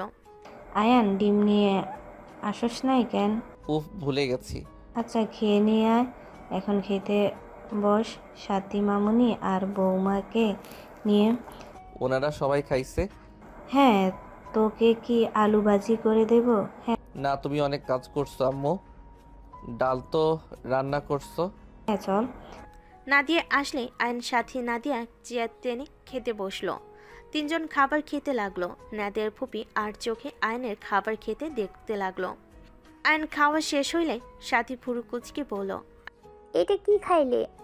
কেন, ভাত ডাল। আমি এত কিছু রান্না করেছি, তুমি একটা জিনিস খেয়ে উঠে গেলে। আম্মু কিছু মনে করবে না, আম্মু জানে আপনারা খান, তাহলে আম্মু বেশি খুশি হবে। আয়ন চেয়ার থেকে উঠে ওর আম্মুর কাছে গিয়ে বলল, আব্বু তোমার সাথে কথা ছিল, বল। একটু রুমে আসবে? কি এমন কথা যে রুমে যেতে হবে? আম্মু আমি চাচার সাথে ঢাকার বাইরে যাব। কেন? রুমে চলো না, এখানে বলতে পারবো না। আচ্ছা যান, ভিতরে দেখেন কি বলে। আয়নের আম্মু আয়নের সাথে রুমে চলে গেল। রুমে গেলে আয়ন দরজা লাগিয়ে দিয়ে বলল, আম্মু চাচা আর একটা রেস্তোরাঁ দিবে, আমি তার পার্টনার হতে চাই। আমার 10 লাখের মতো টাকা লাগবে। আমার নামে যে জমিটা আব্বু দিয়েছে আমি ওইটা বিক্রি করে দিতে চাই। কি শোন, এই সব কিছু করা লাগবে না। তোর শ্বশুর 20 লাখ টাকা দিয়েছে, সেখান থেকে টাকা নিয়ে যা। কি আম্মু, তুমি ওনাদের থেকে টাকা নিয়েছো, তাও 20 লাখ? আম্মু তোমার মাথা কি ঠিক আছে? আম্মু আব্বু সব সময় আমাদের কি বলতো ভুলে গেছো? এই শোন, এই যুগে টাকা ছাড়া কিছু হয় না। তোর বাপ সৎ থেকে জীবনে কি করছে? আমাদের পথের ভিখারি করে তো নিজে কবরে শান্তিতে ঘুমাচ্ছে। আম্মু সাবধানে কথা বলবে, এত লোভ ভালো না। আম্মু এখন সময় আছে, ওনার টাকা ফিরিয়ে দাও আম্মু প্লিজ, আর নিচে নেমো না। চুপ কর, তুই আমার থেকে বেশি বুঝোস। শোন, কোনটাতে ভালো হবে ওইটা আমি ভালো করে জানি। কিছুদিন আগে তো না খেয়ে থাকছো, এখন যখন টাকা হয়েছে সেই টাকা কেন ফিরিয়ে দেব? আর তাদের অভাব নাকি যে 20 লাখ দিয়ে তাদের টাকা কমে গেছে? আয়নের রাগ উঠে যেতে লাগলো। ওর আম্মু সাথে এক পর্যায়ে তর্ক শুরু হয়ে গেল। আয়ন রেগে বলল, বেশ, অনেক হয়েছে, আর একটা কথা শুনতে চাই না। তুমি থাকো তোমার টাকা নিয়ে, আমি এখন তোমার বাসা থেকে চলে যাচ্ছি। এইটা তো আমার বাপের না, তোমার নামে বাড়ি, তুমি থাকো তোমার বাড়িতে। হ্যাঁ চলে যা, তোকে থাকতে কে বলেছে? আয়ন রেগে সামনে থাকা চেয়ার ফেলে দিয়ে রুম থেকে বের হয়ে গেল। সবাই অবাক হয়ে আয়নের দিকে তাকিয়ে থাকলো। আয়ন কারোর দিকে না তাকিয়ে বাসা থেকে বের হয়ে গেল। আয়নের আম্মু খাটের উপরে বসে কান্না করতে লাগলো।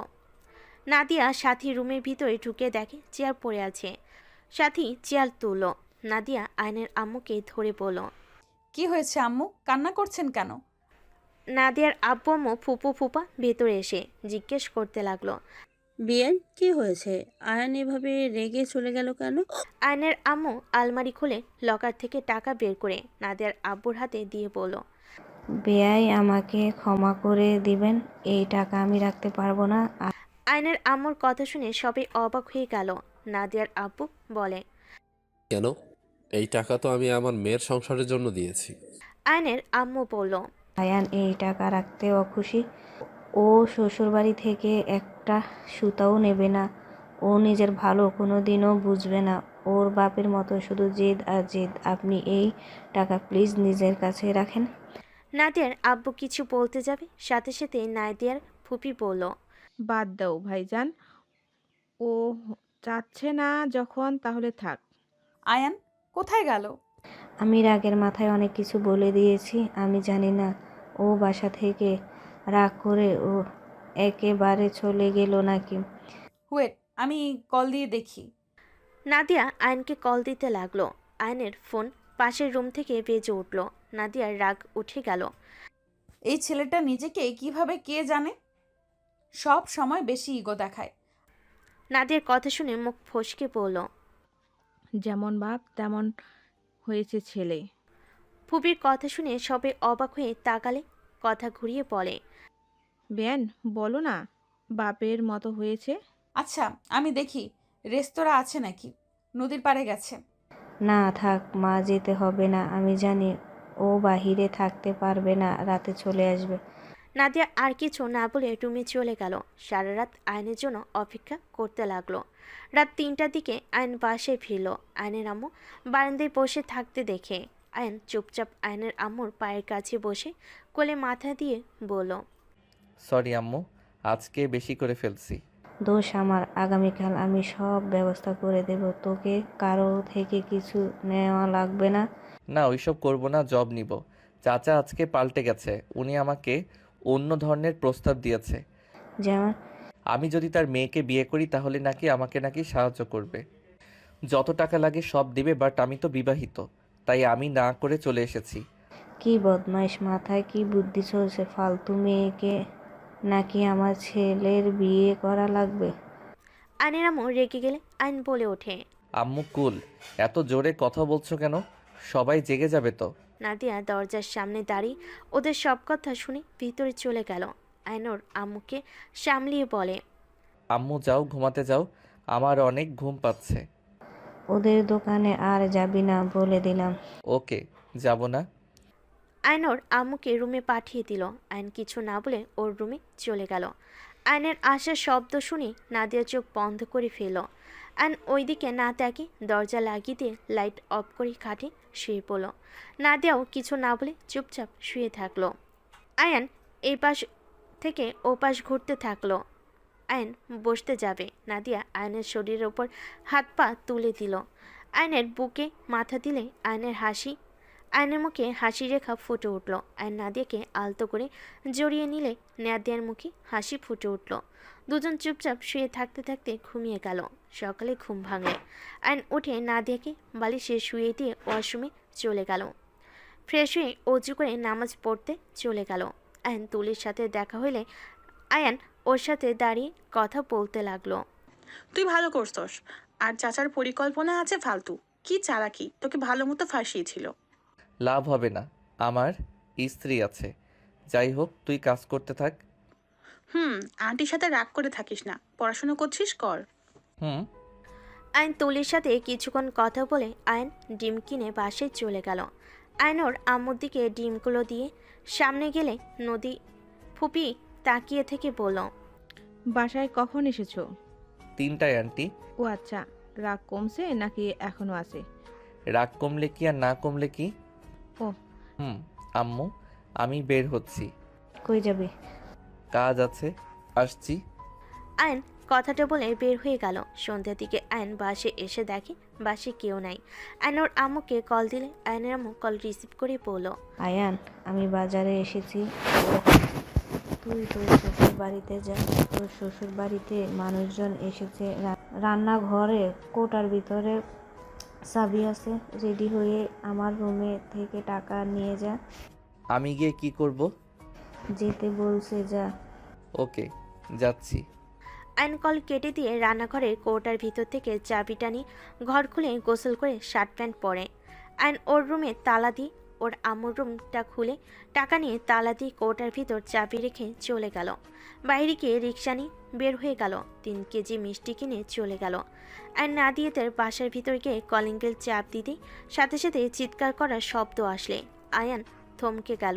আয়ন জোরে জোরে কলিং বেল বাজাতে লাগলো। হঠাৎ দরজা খুলে গেলে আয়ন বলল, কে আপনি? মুখোশ পরে আছেন কেন? আয়নকে আর কিছু বলার সুযোগ না দিয়ে দুজন মিলে ধরে ভিতরে নিয়ে যেতে লাগলো। আরেকজন দরজা লাগিয়ে দিল। আয়ন বসার ঘরে গিয়ে দেখে সবাইকে বেঁধে রেখেছে। নাদিয়া আর ওর ফুপি বলতে লাগলো, দেখেন, ওকে এখান থেকে যেতে দেন।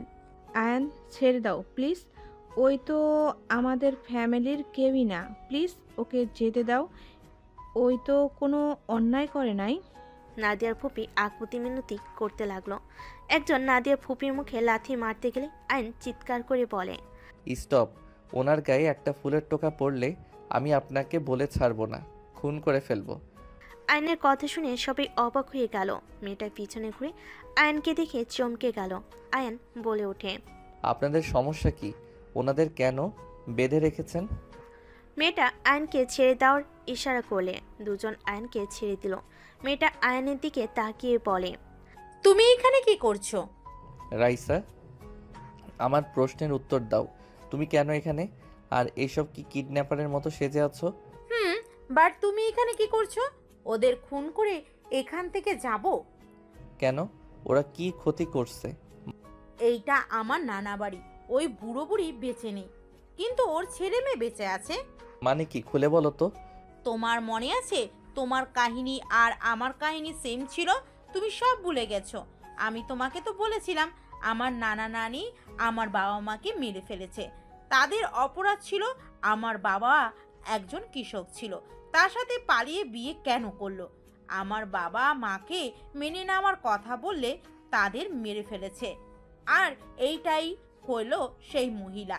উনি ওনার বাবা মায়ের কথা শুনে সন্তান স্বামী রেখে বড়লোক ছেলেকে বিয়ে করে নিয়েছে।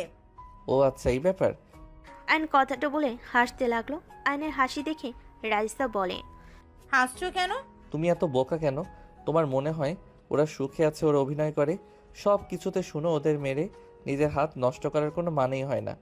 আর বুড়াবুড়ি তো মারা গেছে, করবে এই শাস্তি ভালো মতো পাচ্ছে।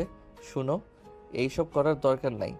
আমি আর কাউকে মারি বা না মারি, এই মহিলাকে মারবই। ওই মহিলাকে মারতে হবে না, তুমি সরো তো।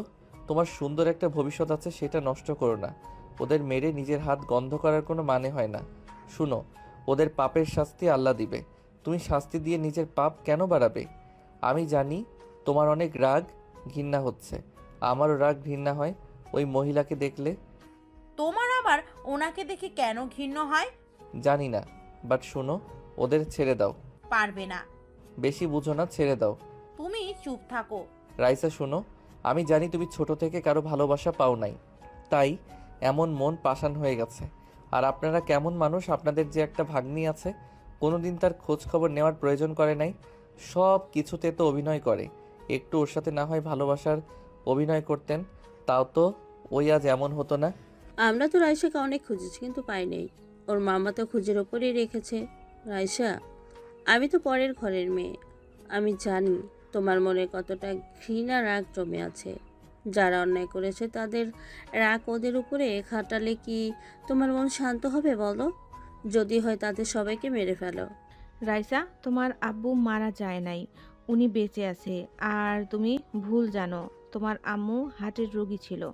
তোমার আব্বুকে অনেক মারা হয়েছে, এটা ঠিক, বাট তোমার আব্বু বেঁচে আছে।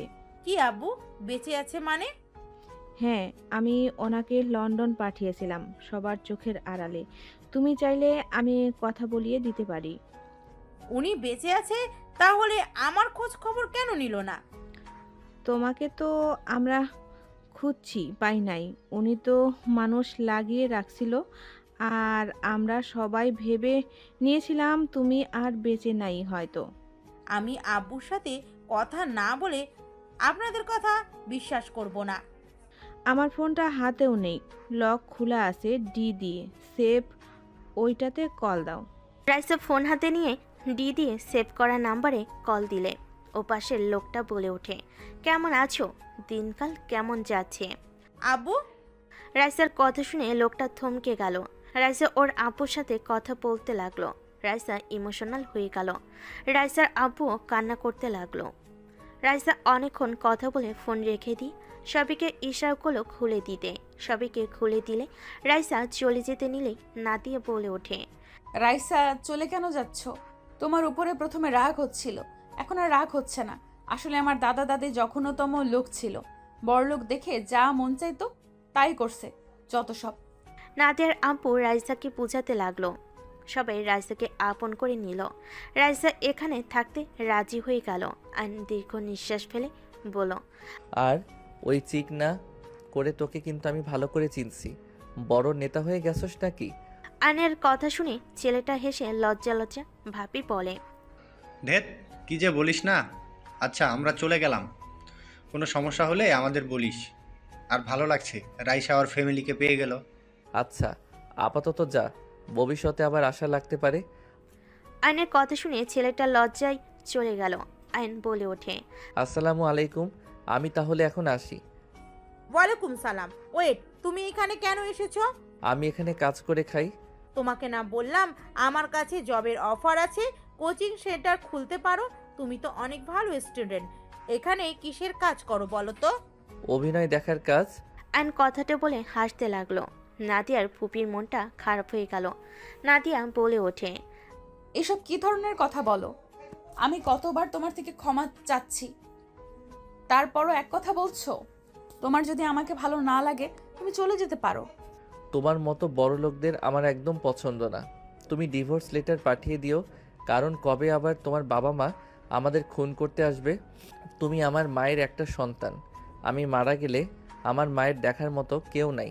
আর যদি বাচ্চা কাচ্চা হয়, দেখা যাবে ওকে এইসব শাস্তি ভোগ করা লাগবে রাইসার মতো। আয়নের কথা শুনে নাদিয়া সহ্য করতে না পেরে চিল্লায়ে বলে ওঠে, জাস্ট শাট আপ। একদম আমার বাবা মায়ের নামে একটা বাজে কথা বলবে না। তুমি থাকতে চাও সেটা বললেই হয়। আমার বাবা মা কেমন আমি ভালো করেই জানি। আমিও আপনাদের সবাইকে চিনি। আর একদম আমার সামনে গলা উঁচিয়ে কথা বলবেন না। আমি আপনার বাড়ির গোলাম না যে আমার সাথে খারাপ ব্যবহার করবেন। আয়ান, বেশি বেশি করে ফেলছো কিন্তু। এই, আপনি চুপ থাকেন। স্বামী স্ত্রীর ভিতরে আপনাকে কথা বলার কোনো অধিকার দেয় নাই। আয়ান, তোমার সাহস কি করে হয় আমার ফুপির সাথে এমন ব্যবহার করার?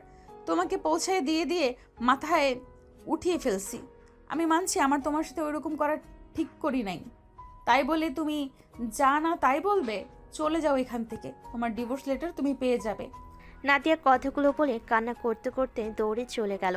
আয়ন রেগে চলে যেতে নিবে, তখন নাদিয়ার ফুপি আয়নের হাত ধরে বলল, আমার উপর রাগ, সেটা কেন নাদিয়ার উপর দেখাচ্ছ? নাদিয়া অনেক ভালো মেয়ে। আমার ছেলে ওকে ঠকিয়েছিল। ওই তোমাকে অনেক ভালোবাসে। তোমার সাথে ওরকম করছে, ওই দেখতে চাইছিল তুমি রাফির মতো নাকি। আয়ন নাদিয়ার ফুপির হাত এক ঝটকায় সরিয়ে দিল। রাফি রেগে আয়নের কলার চেপে ধরে বলে, ফকিন্নির বাচ্চা হয়ে এত কিসের ভাব দেখাস তুই? আমি অনেক সহ্য করেছি, আর না, বের হয়ে এখান থেকে। আয়ন রাফির কথা শুনে রাগে দুহাত শক্ত করে ধরে এক ঝটকে সরিয়ে দিয়ে বলে, এতক্ষণ তো মেয়ে মানুষের মতো বসেছিলি, এখন আবার হিরো শাস্তি ইচ্ছে করছে? রাইসা যখন ওনাকে মারতে গেল তখন ওনা চুপ করেছিলি। এইসব ভাব আমার সামনে দেখাবি না। বড় ভাই হোস, বড় ভাইয়ের মতো থাক। আমার সাথে লাগতে আসিস না। আর তোর মাকে বলে দিস আমার ব্যাপারে নাক না গলাতে। আয়ন ধাক্কা দিয়ে রাফিকে ফেলে দিয়ে চলে গেল। আর এদিকে নাদিয়া খাটের উপর হয়ে শুয়ে থেকে কান্না করতে লাগলো। নাদিয়ার ফুপি নাদিয়ার মাথায় হাত বুলিয়ে দিতে দিতে বলল, কান্না করিস না। আয়ান রাগের মাথায় বলেছে, দেখিস ও তোকে ছেড়ে দিবে না। ফুপি, ওই আমাকে ঘৃণা করে। আমি চাই না যে আমাকে ঘৃণা করে তার সাথে জোর করে থাকতে। আয়ান তোমাকে ঘৃণা করে না, ওই আমাকে, বাবা মাকে আর আমাকে ঘৃণা করে। কি বলো? তোমাদের কেন ঘৃণা করবে? আমি তো ওকে ঠকিয়েছি, আমাকে ঘৃণা করে, তোমাদের না। ফুপি যাও, আমার ভালো লাগছে না। নাদিয়ার ফুপি কিছু না বলে চলে গেল। এদিকে আয়ন রাস্তা দিয়ে হাঁটছে। আয়নের চোখের কোণায় পানিগুলো টলমলো করছে।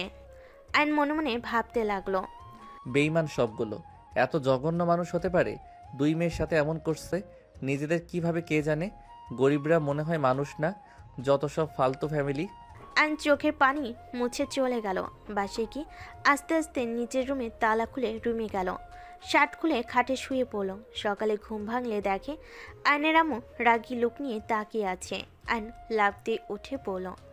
কি হয়েছে, এভাবে তাকিয়ে আছো কেন? গতকাল রাতে তুই কি করে এসেছিস? তুই বৌমাকে ডিভোর্স দেওয়ার কথা বলছস? হ্যাঁ, বেইমান ফ্যামিলির সাথে আত্মীয়তা আমি রাখতে চাই না। কি বেইমানি করেছে আমাকে বল। ওরা কাউকে সত্যি করে ভালোবাসতে পারে না, ওরা সব অভিনয়ে পাকা। তুই ওদের ফ্যামিলিকে আগে থেকে চিনস নাকি, যে ওদের ব্যাপারে সব জানোস? জানি না আম্মু, অনেক ক্ষুধা লাগছে, রান্না করছো কি? আমি কারোর জন্য রান্না করতে পারবো না। যার খাবার সে রান্না করে খাবে আজ থেকে। আম্মু, এভাবে কথা কেন বলছো? আম্মু, তুমি জানো না ওরা গরিবদের সহ্য করতে পারে না? যখন আমাদের প্রতি মন উঠে যাবে আমাকে ছুঁড়ে ফেলে দিবে। তুমি ওদের খবর জানো না আম্মু? ওরা ভালো রূপে থাকলে কি হবে, ভালো মুখোশের আড়ালে ভয়ঙ্কর রূপ আছে ওদের। তুই কিভাবে জানলি? আমি তো এখনো দেখলাম না। এই একটা সত্যি কথা বল, তুই কি নাদিয়া পুপিকে আগে চিনতি? জানি না, ক্ষুধা লাগছে, মাথা ব্যথা করছে কিন্তু আম্মু। আমার উত্তর দে। আয়ন কিছু না বলে ওয়াশরুমে চলে গেল। ফ্রেশ হয়ে আলমারি থেকে শার্ট বের করে পরে নিল। জুতা পরে পরল। 3 দিন পর বাসায় আসবো। 3 দিন কোথায় থাকবি? স্টুডেন্ট পড়াবো। স্বপন ভাইয়ের সাথে কোচিং সেন্টার ভাড়া নিব। 3 দিনের ভিতরে কাজ শেষ করে বাসায় আসবো। তোর এইসব করা দরকার নাই, পড়াশোনায় মনোযোগ দে। ওইখান থেকে ভার্সিটি কাছে আর প্রতিদিন ক্লাস করতে পারবো। ক্লাস করে সন্ধ্যার দিকে কোচিং করাবো। নিজের পড়া ছাঙ্গে তুলে অন্যকে মেধাবী করবি নাকি? আইন কিছু না বলে চলে গেল। 3 দিন পর বাসায় আসলে দেখে নাদিয়া রুমে বসে আছে। আর নাদিয়াকে দেখে কিছু বলবে তার আগে নাদিয়া বলে ওঠে, ডিভোর্স লেটার। ধন্যবাদ। সাইন করছেন? না, তুমি করে দাও, আমি করে দেব। আপাতত করতে পারছি না। কাবিননামা দেওয়ার মতো টাকা আমার কাছে নাই। দেওয়া লাগবে না, সাইন করে দিলেই হবে। আমি করতে পারছি না। রেখে যান, টাকা হইলে পাঠিয়ে দিব। 10 লাখ, তাই না? বললাম তো লাগবে না। আমি যেটা বললাম ওইটাই কাবিননামার টাকা দিয়ে সাইন করে দিব। নাদিয়াকে কোনো কথা বলার সুযোগ না দিয়ে চলে গেল ওয়াশরুমে। গোসল করে তোয়ালে পরে বের হলে নাদিয়া এখানেও বসে আছে।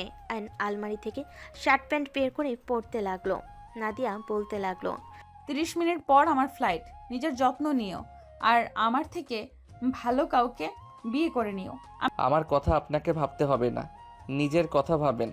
আয়ন কথাটা বলে ঘুরতে যাবে, সাথে সাথে নাদিয়া দৌড়ে গিয়ে আয়নকে জড়িয়ে ধরে কান্না করতে লাগলো।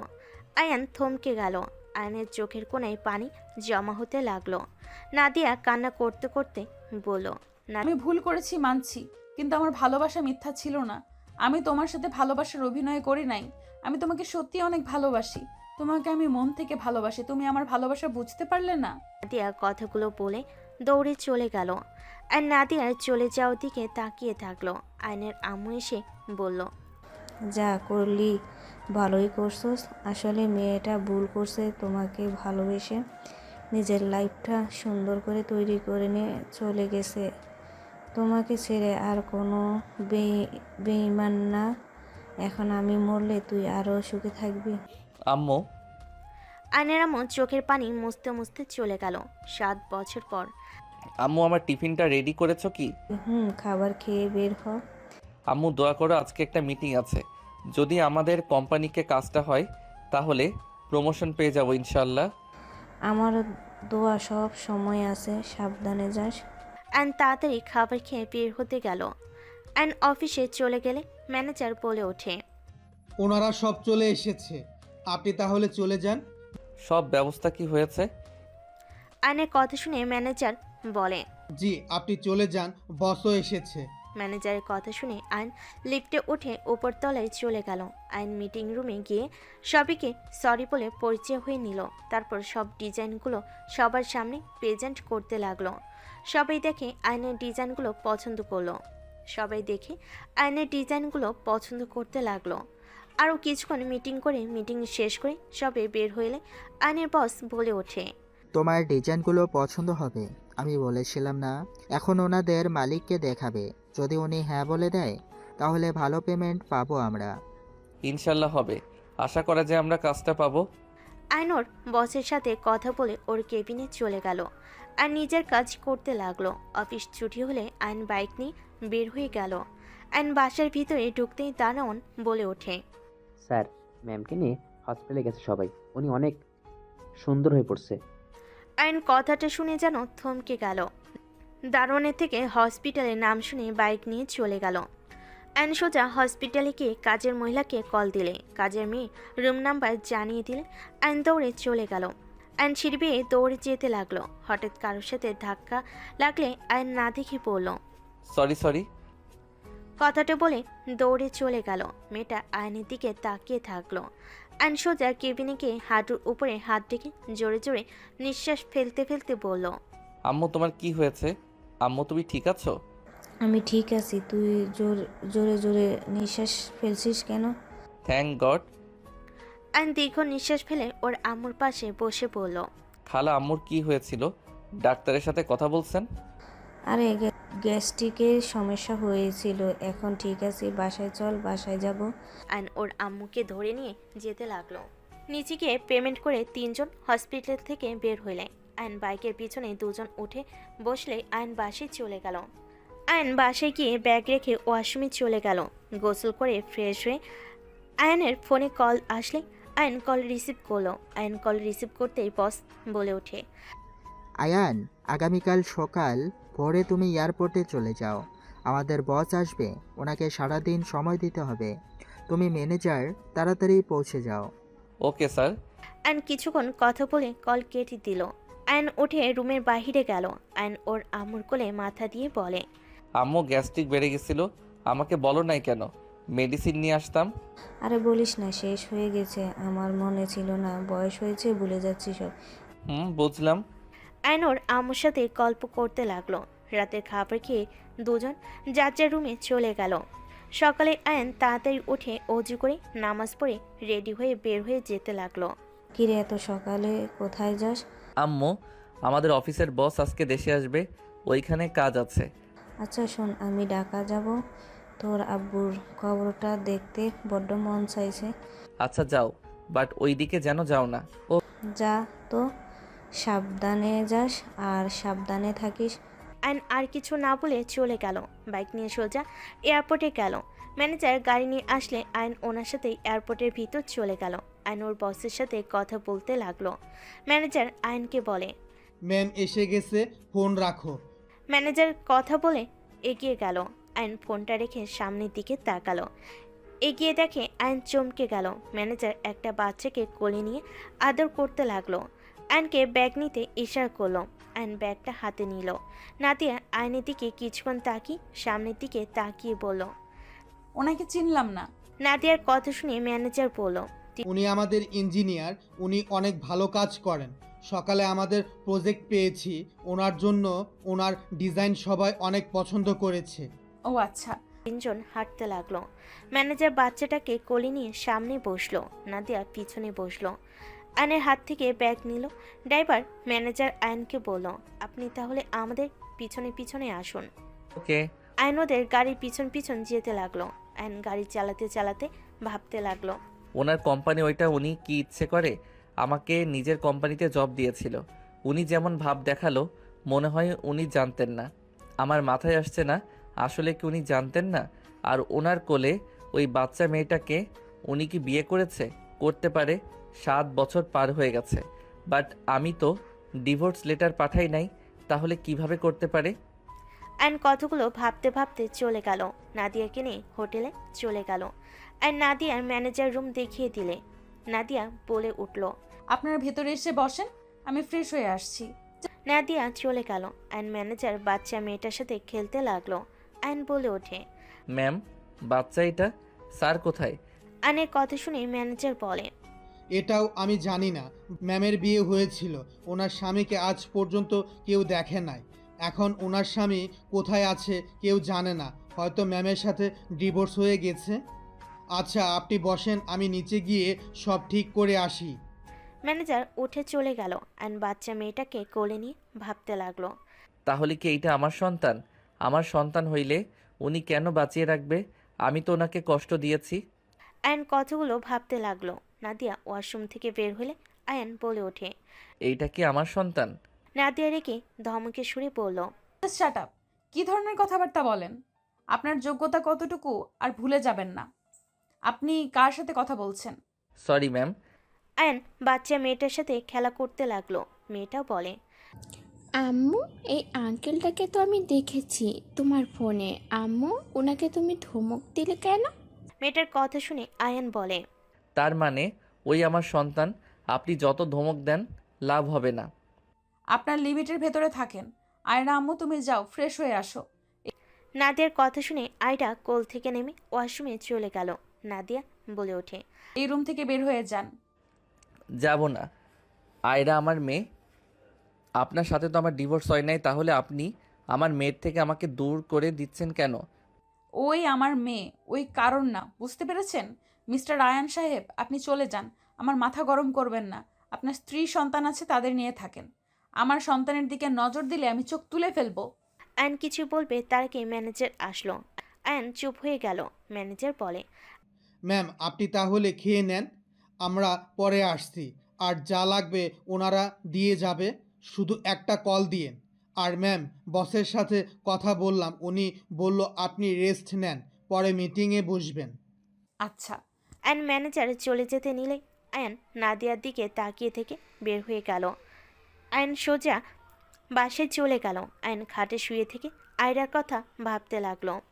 মাশাল্লাহ, আমার রাজকন্যাটা আমি বাবা হয়েছি অথচ আমাকে একবার বললো না আমি আমার মেয়েকে নিয়ে আসবো যেভাবে হোক। আমার মেয়েকে আমার চাই। আয়ান কথাগুলো ভাবতে ভাবতে ঘুমিয়ে গেল। সন্ধ্যার দিকে ঘুম ভাঙলে ফোন আয়ান ঘুমু ঘুমু চোখে কল রিসিভ করতে বস বলে ওঠে। আয়ান, তোমার ডিজাইনগুলো নিয়ে হোটেলে চলে আসো। আয়ান লাফ দিয়ে উঠে বলল। আয়ান ঠিক আছে, এখন আসছি। কল কেটে দিয়ে ওয়াশরুমে গিয়ে ফ্রেশ হয়ে নিল। তাড়াতাড়ি রেডি হয়ে ব্যাগ নিয়ে বের হয়ে গেল। আয়ন সোজা বাইক নিয়ে বের হইল। আয়রার জন্য চকলেট কিনে নিয়ে হোটেলের দিকে চলে গেল। হোটেলে গিয়ে দরজার সাথে কলিং বেল বাজাতেই দরজা খুলে দিল। আয়নকে দেখে আয়নের বস বলতে লাগলো। আয়ন ভিতরে গিয়ে আয়রাকে কোলে নিয়ে ব্যাগ থেকে চকলেট বের করে দিয়ে বলল। আম্মু, তোমার চকলেট। আয়রা নাদিয়ার দিকে তাকালো। আয়ন আয়রার মুখ দেখে বুঝতে পেরে বলল। নাও, তোমার আম্মু কিছু বলবে না। নাও, মামা দিচ্ছে, নাও। আয়রা চকলেট বক্সটা নিয়ে আয়নের গালে চুমু দিয়ে বলল, থ্যাংক ইউ মামা। আয়রার মুখ থেকে মামা ডাক শুনে বুকের ভিতর ধুক করে উঠল। নাদিয়ার দিকে রাগী লুক নিয়ে তাকালে নাদিয়া মিটিমিটি হাসতে লাগলো। আয়ন বলে ওঠে, আমাকে মামা না বলে আমাকে ভালো আব্বু বলতে পারো। আয়নের কথা শুনে বস রেগে বলে। আয়ান সাহেব, এসব কী ধরনের কথা বলছেন? আয়ন হেসে বলে, বস রেগে যাচ্ছেন কেন? আমি আজ বিয়ে করলে আমারও তো এমন মেয়ে থাকতো, তাই আর কি। আর আয়রা তো আমার মেয়ের মতোই। আমাদের নামের প্রথম অক্ষর মিল আছে। আমার নাম আয়ান, ওর নাম আয়রা। আয়নের কথা শুনে আয়রা বলে, ওকে, আপনাকে আব্বু বলে ডাকবো। নাদিয়া কিছু বলবে তার আগেই আয়ন বলে, না না ম্যাম, আপনি আমাদের বাবা মেয়ের ভিতরে কথা বলতে পারেন না। আমার মেয়ে যখন আমাকে বাবা বলছে সেখানে আপনার সমস্যা হওয়ার কথা না। কাজের কথায় আসেন। আয়রা, তুমি যাও, খেলা করো। আয়রা নেমে খাটের উপরে বসে খেলা করতে লাগলো। আয়ন টেবিলের সামনে ল্যাপটপ রেখে ডিজাইনগুলো দেখাতে লাগলো। নাদিয়া আয়নের পাশে দাঁড়িয়ে বলল, এর আগের ডিজাইনটা দেখেন তো। আয়ন ঘুরে দেখাতে লাগলো। নাদিয়া আয়নকে বলল, পরেরটা দেখান। আয়ন পরেরটা দেখাতে যাবে, সাথে সাথে ফোন বেজে উঠল। আয়ন ফোনটা বের করতে বস রেগে গেল। নাদিয়া ফোনে স্ক্রিনে আম্মু লেখা দেখে বলে, রিসিভ করেন। আয়ন কল রিসিভ করে বলল, আসসালামু আলাইকুম আম্মু। ওয়ালাইকুম আসসালাম।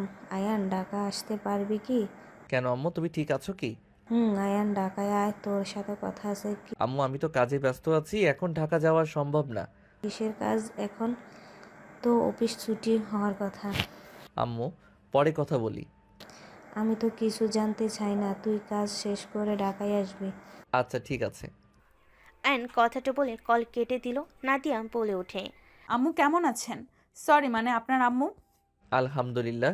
ওকে ম্যাম, নেক্সট ডিজাইনগুলো দেখাই। আয়ন ডিজাইনগুলো দেখাতে লাগলো। নাদিয়া কিছু আইডিয়া দিতে লাগলো কিভাবে কি করলে কাজটা ভালো হবে। আয়ন নাদিয়ার এক্সপ্লেন করা দেখে হা হয়ে গেল। আয়ন মনে মনে ভাবতে লাগলো, এত সুন্দরভাবে বোঝায়, এই জন্যই তো এতগুলোর কোম্পানির মালকিন। আর আমাকে কিনা কি বোকানা বানাইছিল। মনে হয় ভাজা মাছ উল্টিয়ে খেতে জানে না। উফ। এই যে আয়ন সাহেব, এভাবে তাকিয়েছেন কেন? সরি ম্যাম, আসলে আপনাকে আমার গার্লফ্রেন্ডের মতো লাগে তাই ভাবতেছি। আয়নের কথা শুনে ম্যানেজার বলে, আয়ান সাহেব, আপনার গার্লফ্রেন্ড আছে?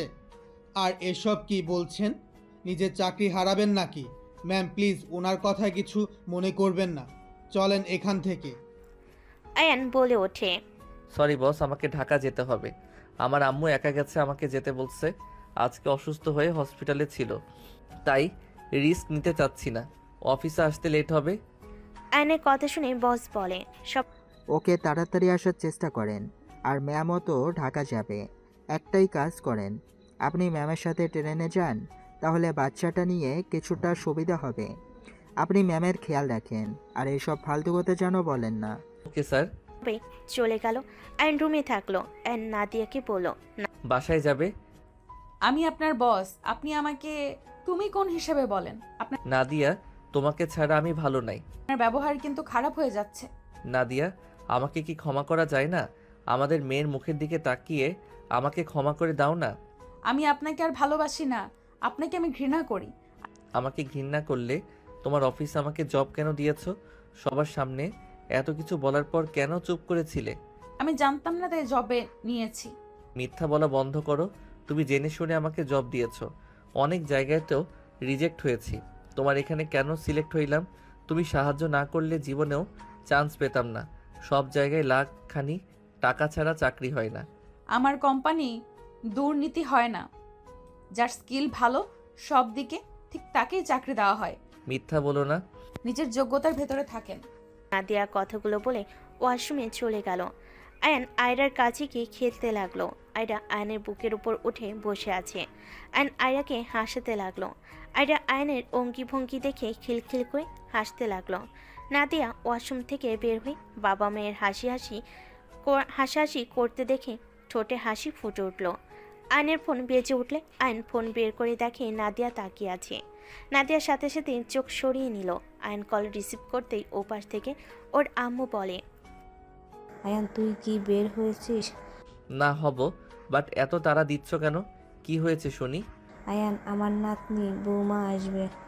আয়ান তোর নাদিয়ার ফুটফুটে কন্যা হয়েছে, ওরা ঢাকা আসবে, তুই চলে আয়। ও আচ্ছা, এই ব্যাপার। তুমি চিন্তা করো না, তোমার বৌমা নাতনি আমার সাথে আছে। তুমি চিন্তা করো না, তোমার বৌমার রাগ অভিমান ভাঙানোর চেষ্টা করি। ওকে, তাড়াতাড়ি রাগ ভাঙ্গা। কল কেটে দিল। নাদিয়া রেডি হয়ে পড়ল। আমি রেডি আয়রা, চলো জুতা পরো। আয়রা খাট থেকে নেমে জুতা পরে আসলো।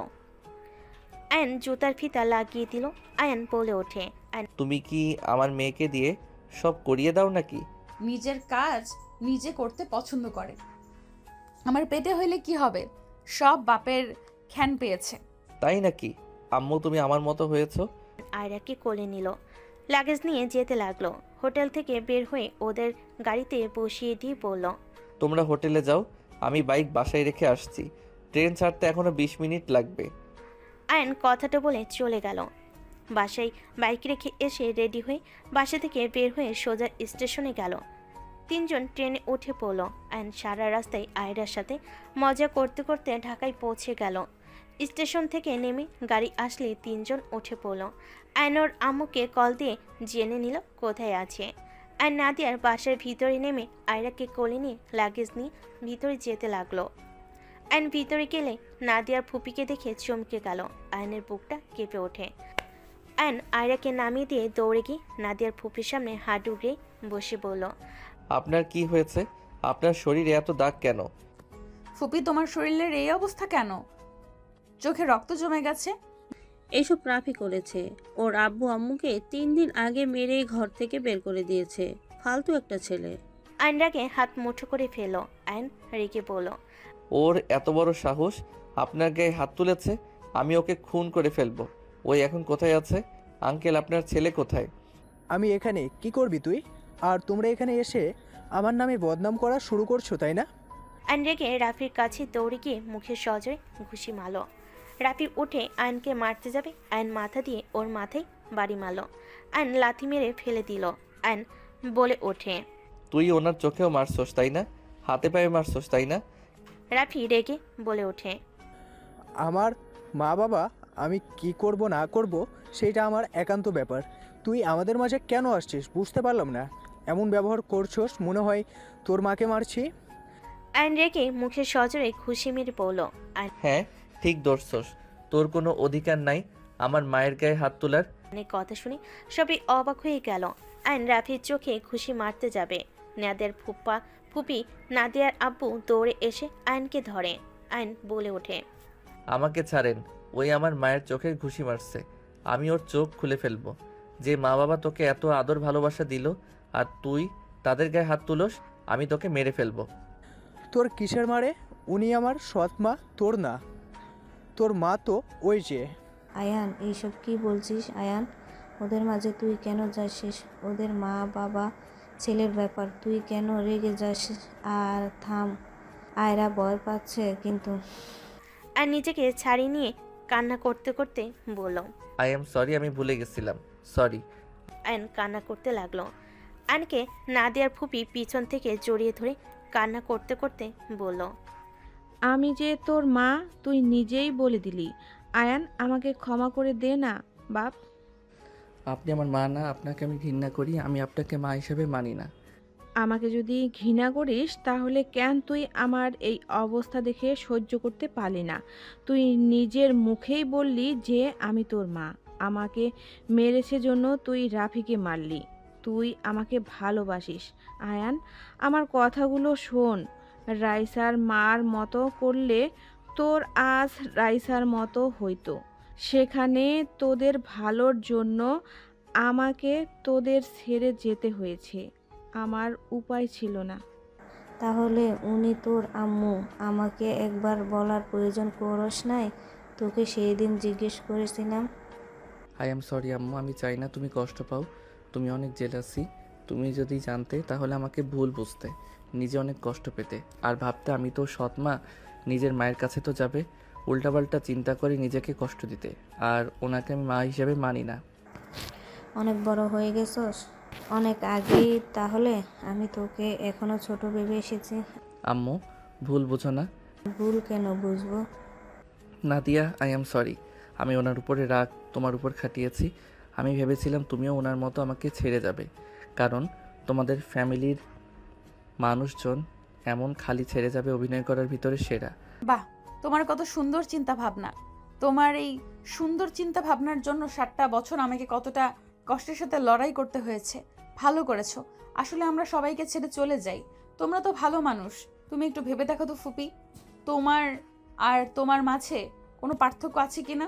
ফুপি আর তোমার মাঝে কোনো পার্থক্য আছে কিনা? ফুপি তো তোমাদের ভালোর জন্যই তোমাদের ছেড়ে দিয়েছিল। আর আমি কি অন্যায় করেছিলাম? নাদিয়া আয়রাকে কোলে নিয়ে চলে গেল। আয়ন দাঁড়িয়ে থেকে চোখের পানি ফেলতে লাগলো।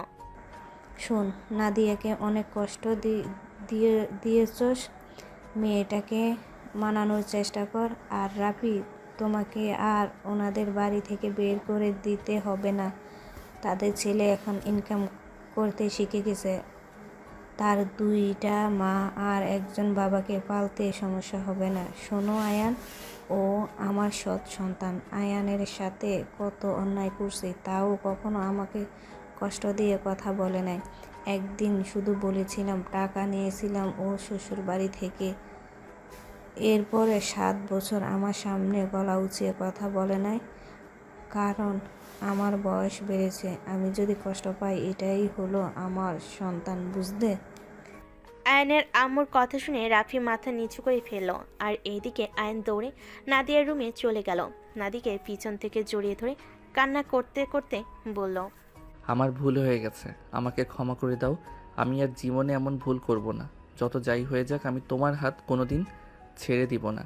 আমার মেয়ের জন্য হইলে আমাকে ক্ষমা করে দাও। নাদিয়া, বাবা মা ছাড়া থাকা কতটা কষ্টকর সেটা আমি খুব ভালো করে জানি। আর আমি তোমাকে অসম্ভব ভালোবাসি। তোমাকে ছাড়া আমি কাউকে নিয়ে ভাবতে পারি না। আমিও তোমাকে ভালোবাসি। তুমি এই 7 বছরে একবার আমার সাথে যোগাযোগ করতে পারতে। আমাকে সত্যিটা বলে মানানোর চেষ্টা করলে তো পারতে। আমি কি তোমাকে ফিরিয়ে দিতাম?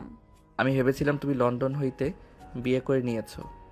নাদিয়া ঘুরে উঠে আয়নকে মারতে লাগলো আর বলল, কুত্তা, ভালোবাসি তোকে, আর বিয়ে করব অন্য কাউকে? আয়ন হেসে দিয়ে নাদিয়াকে বুকের সাথে জড়িয়ে নিল। নাদিয়া আয়নকে শক্ত করে জড়িয়ে ধরে বলল,